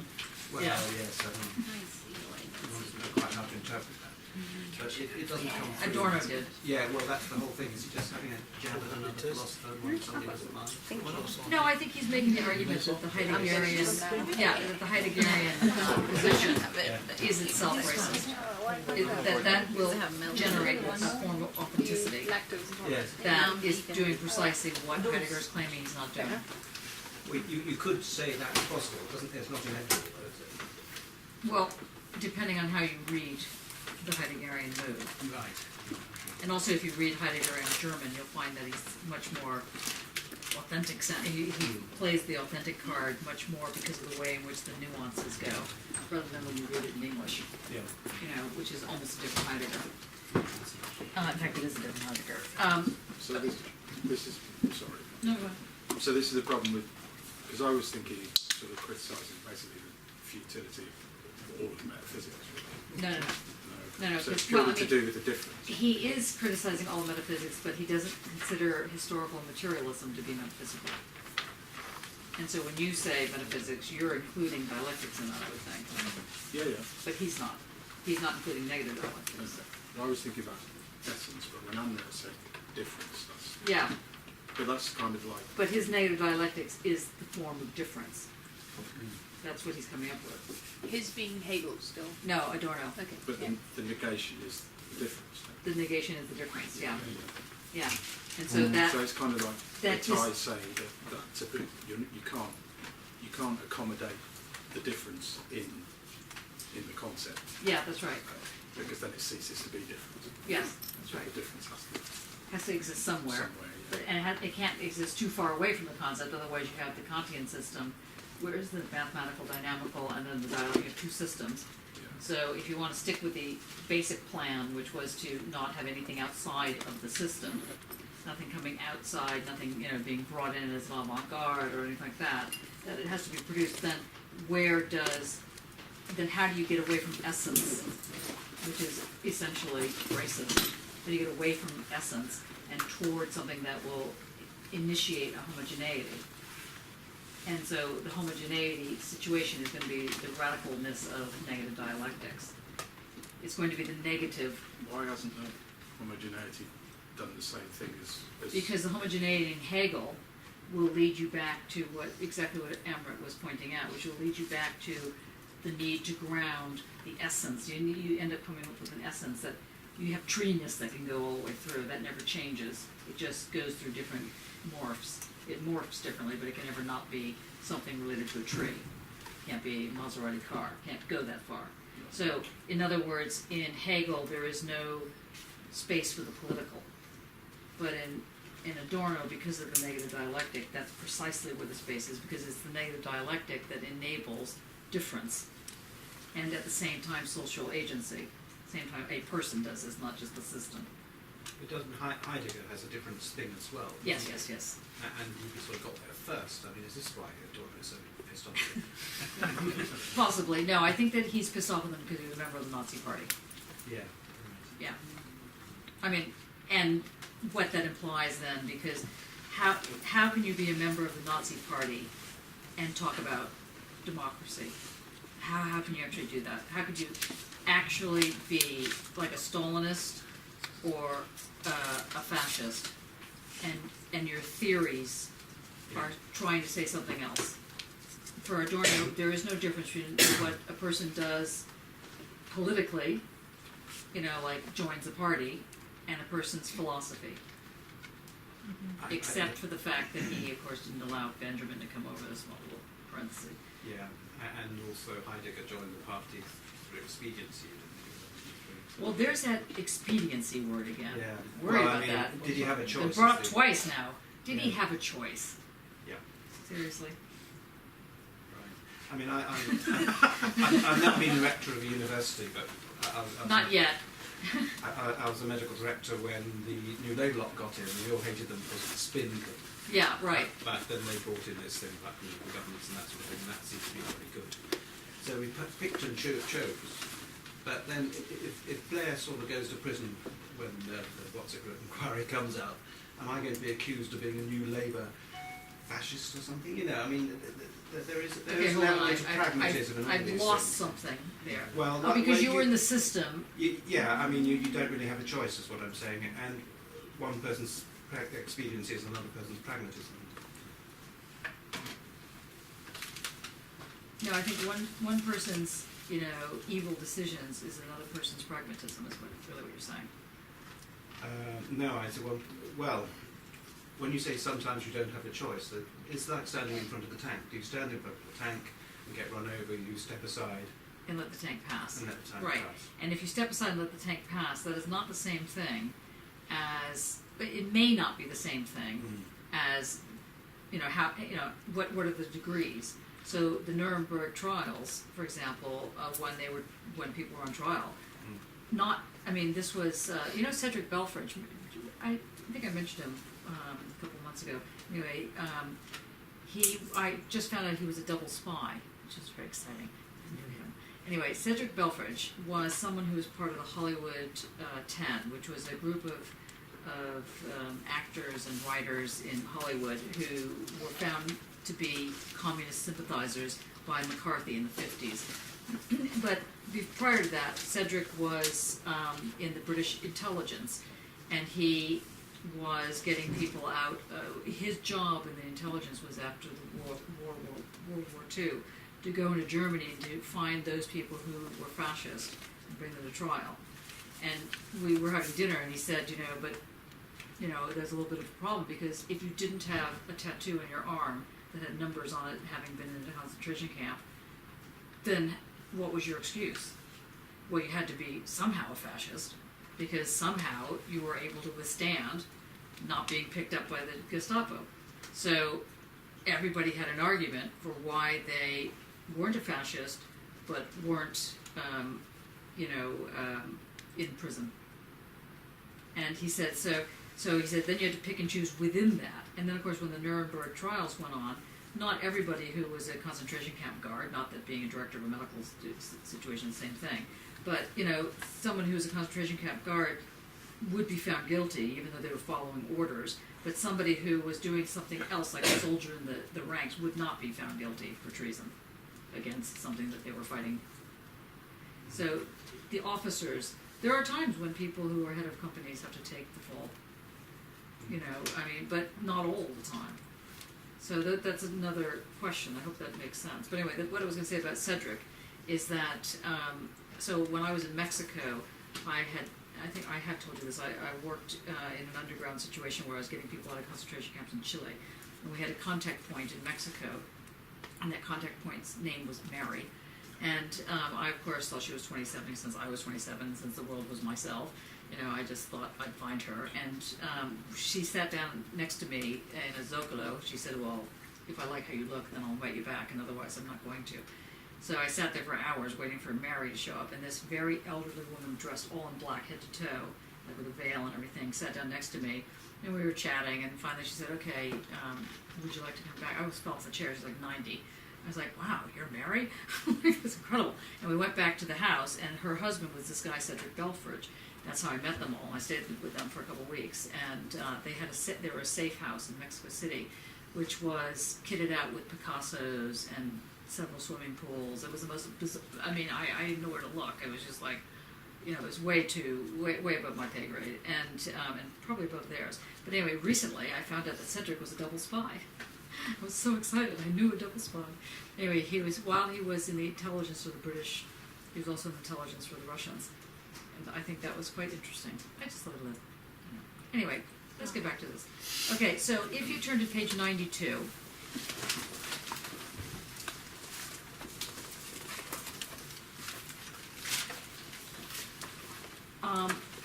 I just want you to see the title. The title is The Wrong Need. And the reason I want you to see that title, you can also read, but obviously I just want to get to the other part of it, is that Adorno is very clear about right and wrong, and he wants to make a comment about the wrong need. Now, from what we've been talking about, what do you think is the wrong need? Fascism. Yeah, no, okay, that's the wrong answer to the need. Okay. Having your not thinking, having your questions, having no questions to answer. Being led. Close. Why would you allow yourself to be led? Why? Not thinking. Because you refuse to use your mind the way you need to. So close. Groundlessness. So close. The word, say it again? No ground. The need for ground. Oh, the need to ground the ground. You need to ground the ground. Yeah. And that's the wrong need. Everyone has this need, but if you are trying to find certainty in an immovable binaric divide, that's the wrong need. That's the wrong type of need. That's the wrong type of ground. Because that will inevitably lead to your suffering and the social suffering. And you must be strong to not be afraid to find a ground, but it's a groundless ground. Or it's a ground that's in the negative dialectic ground, because he's not quite as wildly different than, he doesn't go to the Hegelian mood. So I wanted you to, does anyone want to say anything about that? So if we turn to page 93, David, maybe you can read where it says the new ontology. So what he's talking about here is fascism and the ability to ground and how it starts to give people some sense of, you know, everything from pride to just certainty. Yeah. The new ontology in itself is a substitute. What is promised as lying beyond the idealistic approach remains a latent idealism, and the barrier to the incisive critique of idealism. Not only the primitive wish fulfillments with which the cultural industry feeds to the masses, who do not really believe in them, are generally substitutes. Okay, let's just stop there for a second. Not only the primitive wish fulfillments, which the cultural industry, now what's the cultural industry, yeah, Fred? Well, I was going to say, is that to do with id and sex? Yes, it's always to do with the insects, but what is the cultural industry? Or the culture industry, as it's called over here. Mass industry. It's mass what? Consumer. Consumerism. So, you know, Capitalism. you know the whole thing, therapy, shopping is therapy. That's like part of the consumer industry. You know, that women must wear makeup or whatever. This is all part of the, yeah, right? Could you argue that kind of shopping is masturbation in a way? You could, and people have done so. Yeah. But, so what he's saying here is, but you have to find out which people. Okay, I'm going to quote it. And not your friends. We're not interested in that. Dave said. That's right. Shopping is masturbation. But by Honestly, cultural take the drugs industry, away. Adorno also means something more specific. It really means mass communication, Yes. media, art and entertainment. And it's used art used as entertainment. Yes. You wrote a whole book about. Yes. That's sort of Hollywood, really, isn't it? Yes, Hollywood. It's and in fact, a lot of people on the left who would be called, let's say, the politically correct crowd, okay, to put it, would be following the culture industry argument. So they were against media, or if you studied media, you studied it from the point of view of how it would seduce you, how there were, you know, how you would be, you know, be sucked in, or you'd have false consciousness. And it would be implanted with some other way. So you don't know any better because you've been bombarded by these issues, by these issues, by these issues. And you just lose sight of things and you just go, okay, well, must need those shoes. You know, that kind of thing. So not only the primitive wish fulfillments, which the culture feeds to the masses who don't really believe in them. And to me, these are examples of, let's say, McDonald's advertisements, you know, or Burger King or any of these other ones. You know, you look at those hamburgers and you think, seriously, this is why I deserve a break today? For this, you know, for this I'm getting a break, which is like the most hideous form of eating fried food that you can come up with. Nothing surprising. It doesn't look like it's going to be good for you. So it's presented like, oh, it's a happy thing. You're going to buy happiness. You're going to eat this hamburger and feel great. In fact, what you're going to feel is fat. You know, and you're going to stay fat. Okay. My business theorist is called the hedonic treadmill trap. Sorry. My business theorist is called the hedonic treadmill trap. Okay. Basically, hedonic happiness treadmill. You're running. You're never going to get there. Trap will get you. You're never satisfied, boys. Yeah. Well. No, I'm just saying that's what it's called. That's why it's called the culture industry. That's the same thing. Yeah. That's it. And so so what Adorno's saying is that the culture industry just beats you down and beats you down and beats you down, and you know you're being beaten down, but there's nothing you can do about it, so you just go have some cake. Sorry.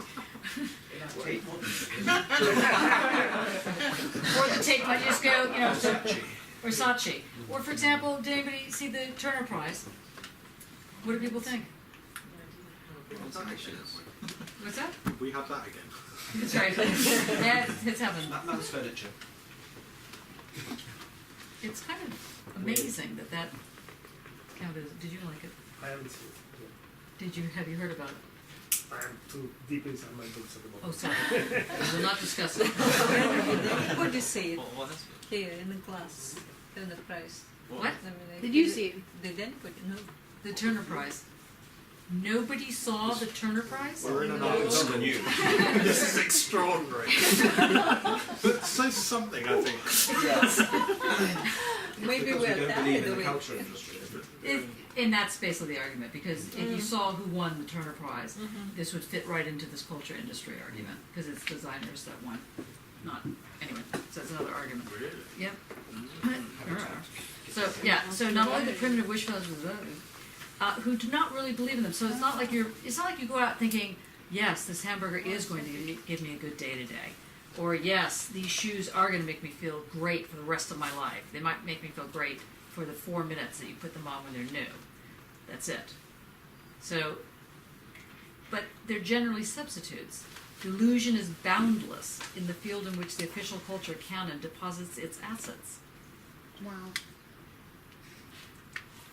Who said wow? I didn't. Did you say wow for what reason?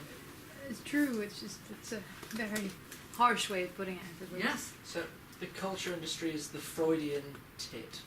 Freudian tit, yes. Well, yes, it is. Okay. And it could be other things as well, but it's at least that. I think we could say breast. Just saying.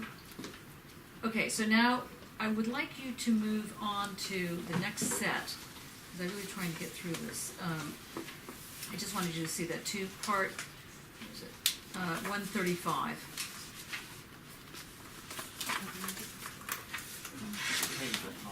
What page? Page 135.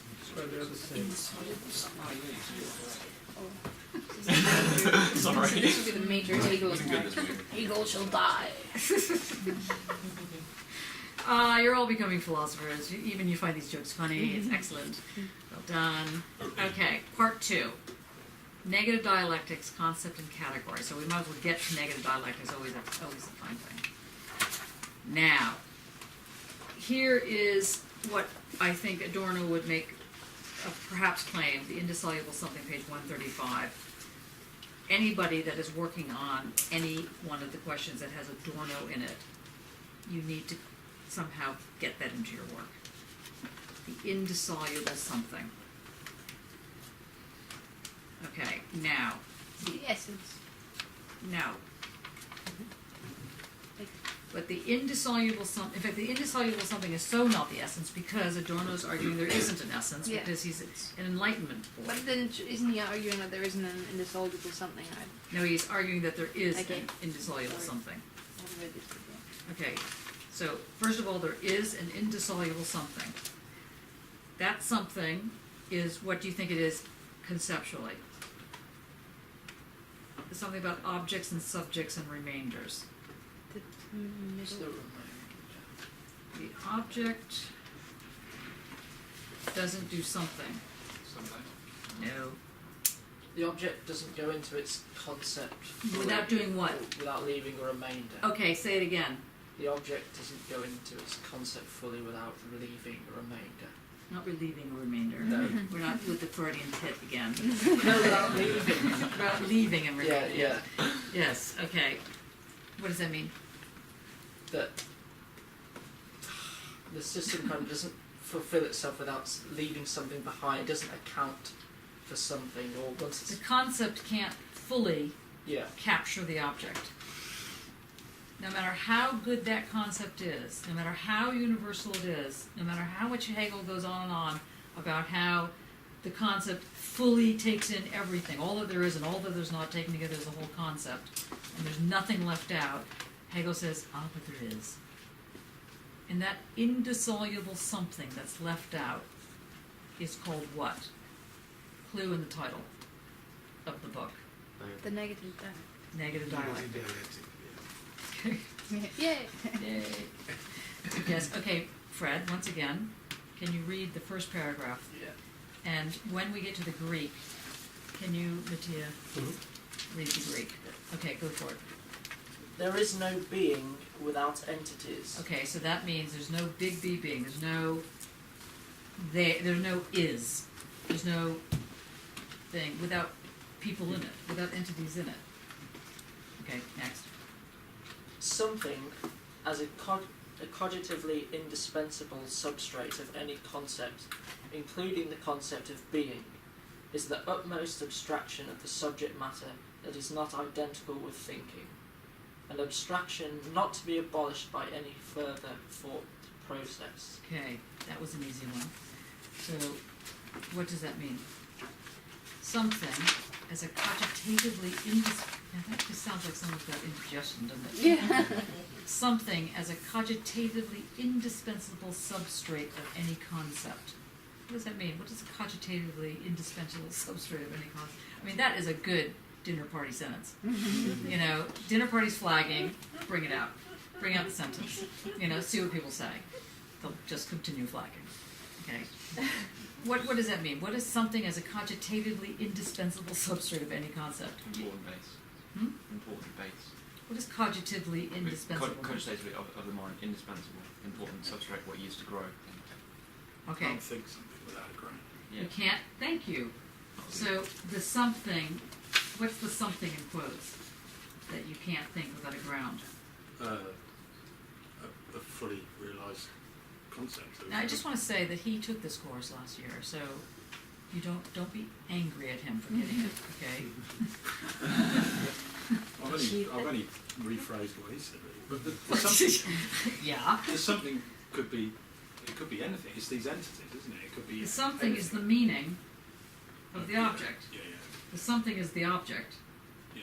Okay, but when it's gone through the Hegelian move of being sublated and thought through and given its meaning through the whole dialectical process, it's the utmost abstraction. Even though it's being claimed to be this concrete, fully formed, universal position, he's saying, and if you believe that, I got snake oil for you. Do you know that expression? I've done that expression before. Snake oil means I'll sell you anything. You know, like then you're really gullible. Okay, so So what does it mean again? go over to Simon. The cognitively indispensable substrate of any concept is you can't think anything without grounding.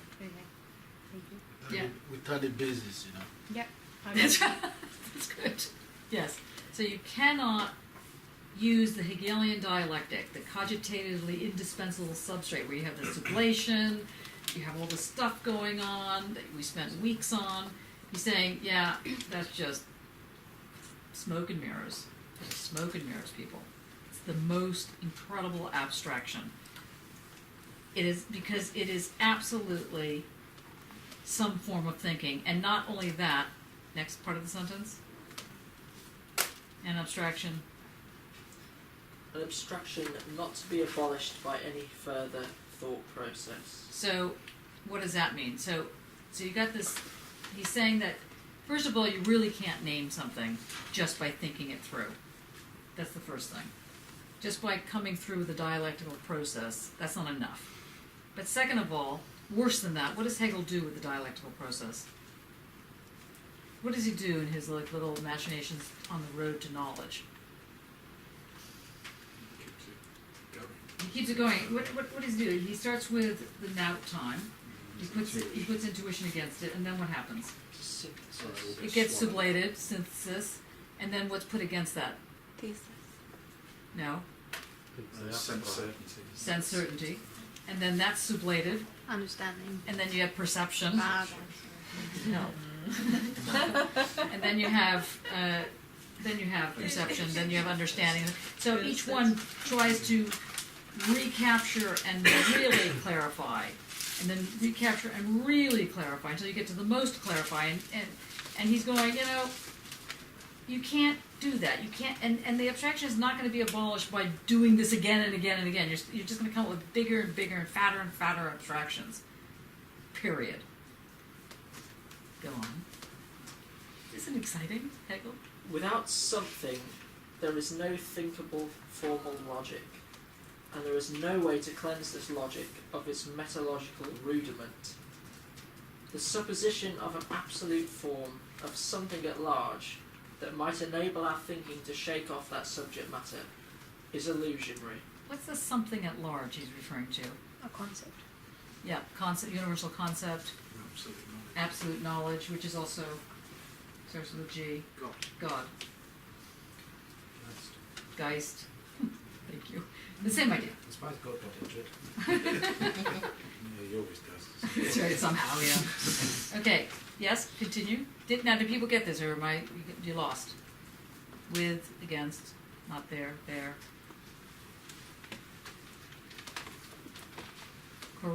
Correlatively, yes. Yeah, or is it? Yeah. Correlatively, at the subject counterpole, the pure concept, the function of thinking, is not to be radically segregated from the entity I. Idealisms, Protopseudos. ever since Fichte,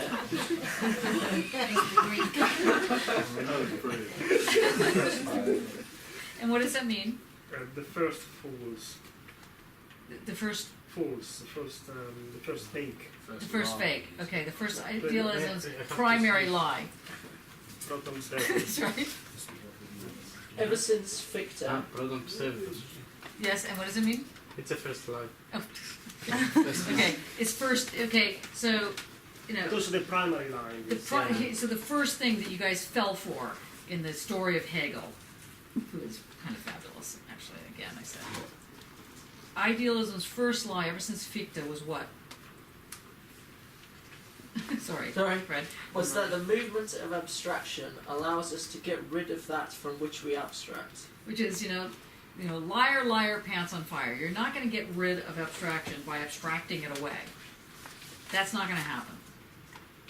At best, what's going to happen is you're going to come up with some horrible form of bureaucracy and see it as democracy, or see it as something good, or see it as something natural. It is eliminated from our thought, banished from the realm where the thought is at home, but not annihilated in itself. The faith in it is magical.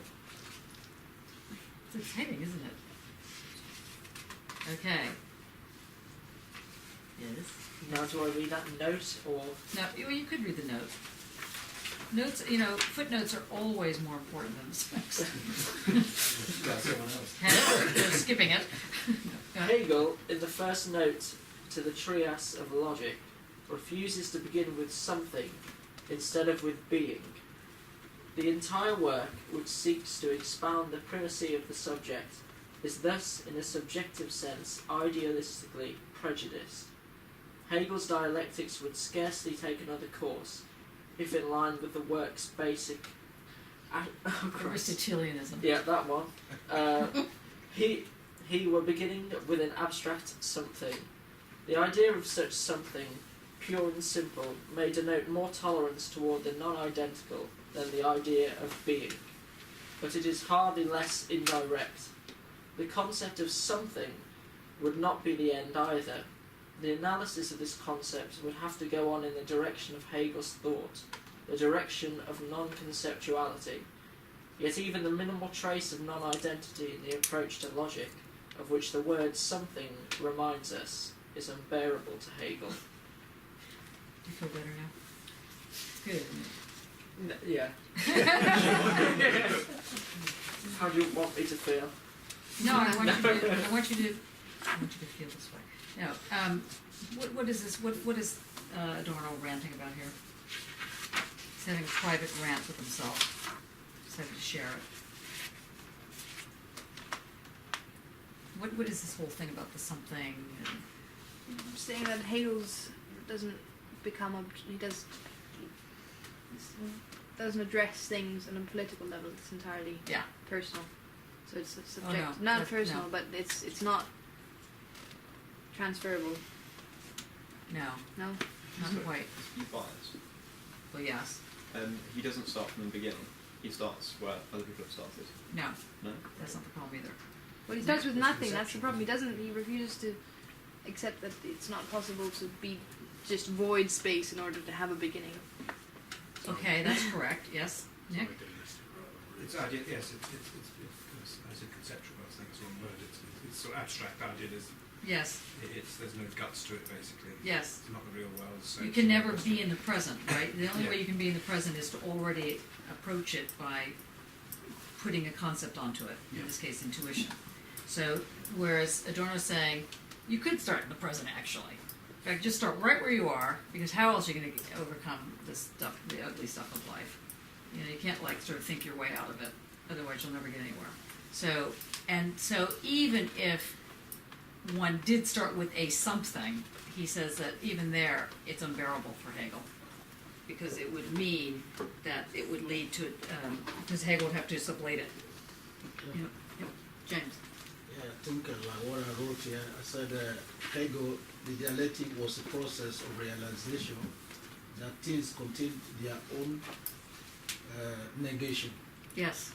And through this, the realization of the part are sublated, of which Adorno was against. That's right. But Very for good. him, Adorno said the dialectic rejected, that is, the elements wherein the result is something which form part of that something to be realized.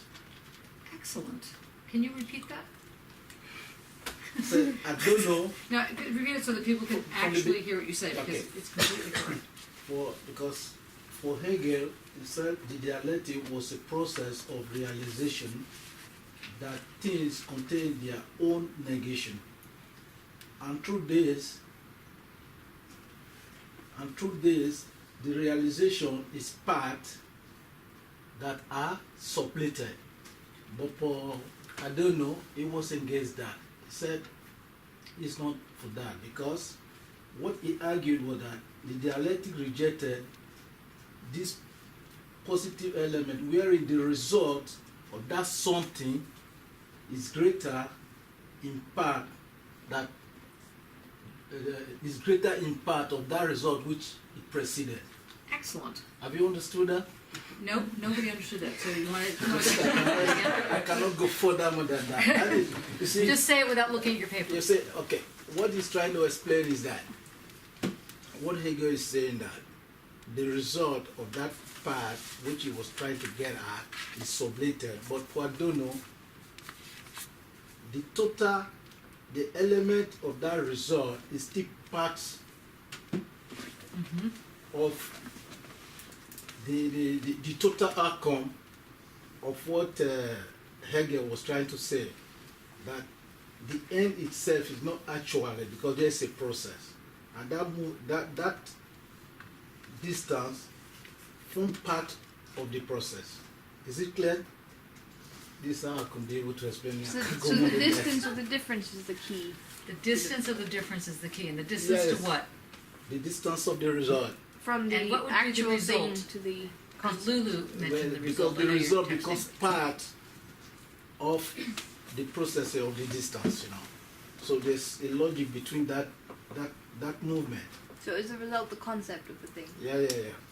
The result is the concept, but you could say, yes? Is it the grounding of that concept? Yes, and what's another word for grounding in that? Becoming. And what's another word for that starts with an S? And ends with an I E? think it becomes, that was what is called the negative dialectic. Yes, it is Structure. negative. No, but that's true, it starts with an S. Subsume. Surface. Surface. The surface. Oh, Surface. Oh, right. The surface. Of course. Okay, now, Dane, I know you have something to say about this. What do you have to say? Well, in the next section, where he gets into the simple, in the next paragraph, without specific thought, thinking, and contradiction, its very concept, and these thoughts instantly point to entities, the simple primary mistake, basically, would remain an offense to the logic of non-contradictoriness. So, why is non-contradictoriness important here? He says your dialectics alone can grasp this thing called non-contradictoriness. Dialectics alone can grasp it in the self-critique of the concept. Well, You breathed first.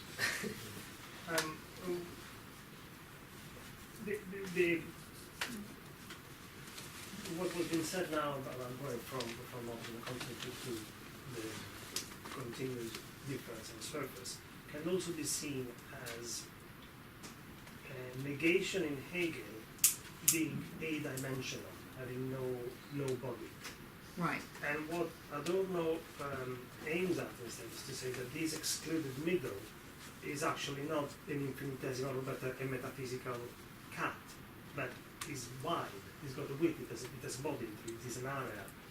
So that, for example, one does not have only male and female, and doesn't even have any in between. There are no oppositions. There can be an area of decisions to be taken. Mm-hmm.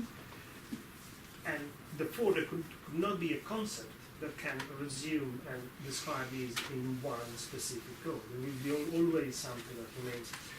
And vice versa for Hegel, the contradiction was precisely the engine that would allow sublation. Mm-hmm.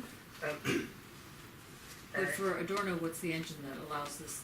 Well, it's precisely that the sublation cannot be complete, so there is any completeness to it.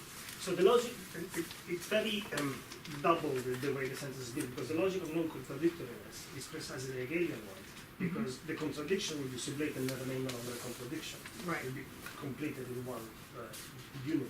Yes. Which is mediated inside, but unitary outside, from the outside. Instead, Adorno tries to put forward a position where this unit is not complete, it remains open. Right.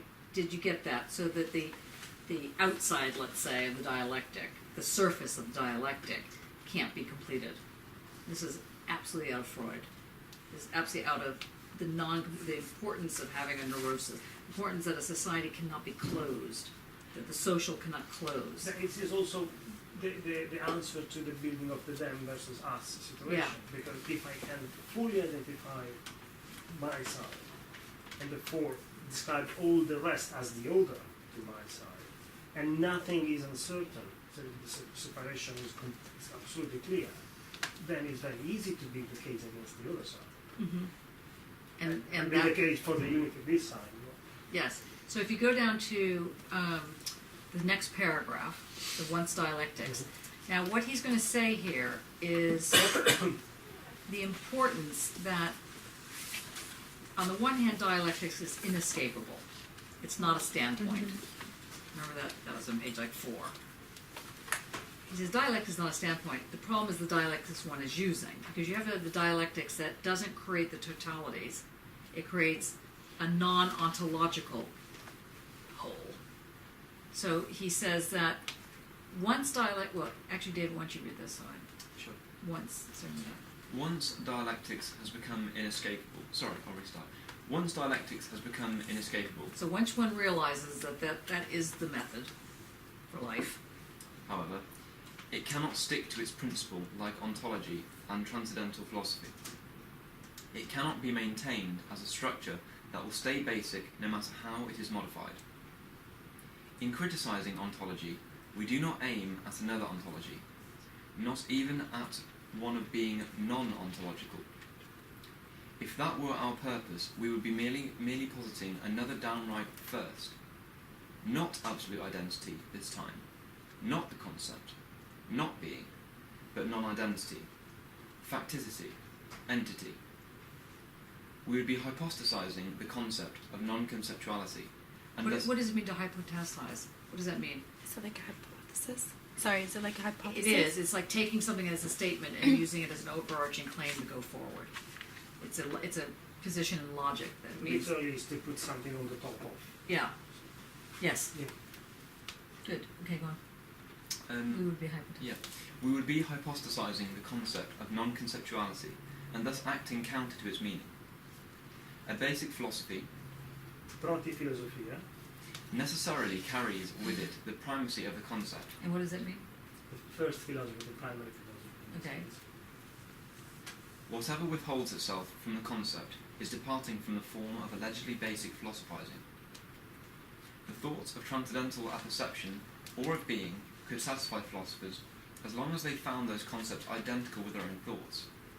Once we dismiss such identity in principle, the piece of the concept as an ultimate will be engulfed in the fall of the identity. Since the basic character of every general concept dissolves in the face of distinct entity, A total philosophy is no longer to be hoped for. Okay, so that is his criticism of totalitarianism. Does that make sense? Have you heard any? I mean, it's kind of like on one level you think to yourself, really? That's how you're attacking fascism in this kind of completely intense way? That you need like a PhD practically to get through this? What is he saying? That the basic character distincts the entity. He's saying that the basic character does. What's he criticizing? What's he saying the Hegelian model leads to? What you're thinking. Referring back to What you know. Totality. yeah. And once you have a totality scenario, at best you can hope for is banal bureaucracy. But at worst, it's a form of fascism. Okay, we're almost at the very end. Let us just now go to 135. Oh, we are at 135, sorry, 207. Sorry. What's that? I said no one noticed. It's right, God. Oh, no, sorry, 144, sorry. Of course, Hegel thought that bureaucracy was a good thing. I know. Oh, well. So there you go, Adorno. That's right. Just goes exactly. 144, logic of disintegration. Or 144. Okay, so now he's ready to slam dunk Hegel. Yeah, this is waterboarding. Okay, all right. Logic of disintegration. The farewell to Hegel. Wait, sorry. It's in quotes, this logic. Oh, sorry, I should have done that right. Yeah, sorry. But why is it in quotes? Is he arguing about it? He is arguing about it, but he's also, what do you do when you put scare quotes around something? being sarcastic. He's being ironic, and what is ironic about logic of disintegration? Because he's supporting this. He's going to write in favor of this. So he's a very complex man. Can you imagine living with him? You know, okay. But he's suggesting that in the kind of the logic that it can be done, but others have done it wrong. No. Is he saying there's no systemized knowledge? Yes. No systemized knowledge, sorry. That's right. Not So moron, is it? So it's a logic, but the logic is a weird logic because one has to understand how disintegration works, and it works systematically, except it's not a system. I know. Okay, that's excellent. Okay, so you want to read this? Yeah, sure. The Start farewell. again. Sorry. Oh right, yes. Logic of disintegration. Good. The farewell to Hegel Bye. becomes tangible It's like the queen. in a contradiction that concerns the whole. Wait, In start what- again. I was. That's okay. That's fine. I'll allow it. Faces. The farewell to Hegel becomes tangible in a contradiction that concerns the whole, in one that cannot be resolved according to plan, as a particular contradiction. Hegel, the critic of the Kantian separation of form and substance, wanted a philosophy without detachable form, without a method to be employed independently of the matter, and yet he proceeded methodically. In fact, dialectics is neither a pure method nor a reality in the native sense, in the naive sense of the word. It is not a method, for the unreconciled matter, lacking precisely the identity surrogated by the thought, is contradictory and resists any attempt at unanimous interpretation. It is the matter, not the organising drive of thought, that brings us to dialectics. Nor is dialectics a simple reality, for contradictoriness is a category of reflection, the cogitative confrontation of concept and thing. To proceed dialectically means to think in contradictions, for the sake of the contradiction once experienced in the thing, and against that contradiction. A contradiction in reality. It is a contradiction against reality. Easy peasy. What does it mean? Thomas, want to give it a go? No. Tom? No. I feel like we're playing like poker. I'm out. But it might mean, maybe. that. Oh, I've lost it now. Oh, so close. Not really. Total quiet, you know. This is not it. That it's not possible to have a method for an unchanging method. That it's not possible to have a method without flexibility Yes, in a process that is forever changing. good. Good. And what do we do with this fact that it's a method, not method? It's a kind of non-method method. It's a manner of thinking. It's a manner of thinking. Yeah. And what does that mean? So we have to find a new manner of thinking. Well, no, it No, means this manner is Alright. what Adorno's talking about is a manner of thinking. because he precisely negates everything that dialectics is seen to be. He declares implicitly, in fact explicitly, in the last kind of thing, that it is a process of I don't want to say perception, but a manner of thinking is the best way I can put that, to be honest, in my language. It's And- dialectics. Yes. Yes. It's Dialectics. But it's a negative dialectic. Now, what would be, because we're going to end now on this happy note. So rather than a method, it's a manner of thinking, which is negative dialectics. Yes, and what is that what way does that manner of thinking show itself for what's his face, for Adorno?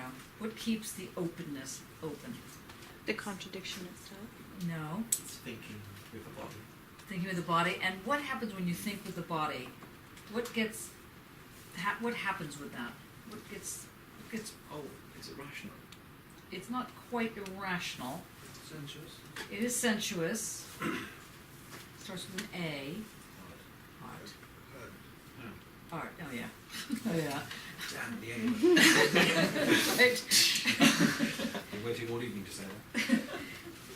So Wow, that's pretty good. in answering the question that one must write poetry after Auschwitz, he's not because he's trying just to be a happy bunny and say, you know, stiff upper lip, got to get through this. He's saying something about art.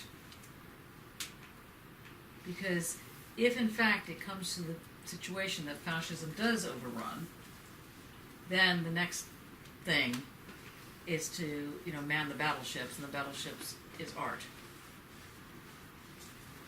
But not the kind of art, it's a degenerative art. Which is a whole nother problem. Exciting stuff, huh? Yeah. It's good. What does he mean? 'Cause it's art that keeps things open. Because when you look at communism, they shut down art. Yes, and he didn't like that. And the first thing that got shut down was art and free thinking. Yes, So he had issues with that. Art is Adorno's exit. Art is Adorno's exit. Excellent. But it's a certain kind of art. Yeah. Why is it degenerate? That's next week. I'm making you probably totally wrong. Okay. Is it instinctual? No. No. Okay. No instincts in this class. Okay. Sorry, so it basically says dialectics, not a method, because it lacks identity from thought. Because it ought to lack identity.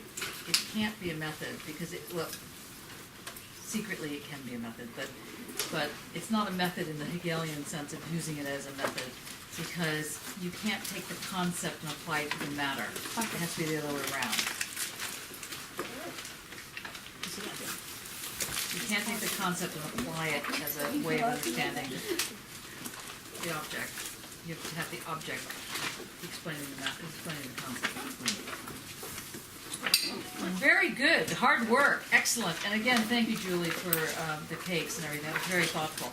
Next week, you can bring more cakes, because next week is going to be our last class of the term, and in fact of the course. It won't be the same length, but it will be equally fun, and we will end up on the question of writing poetry.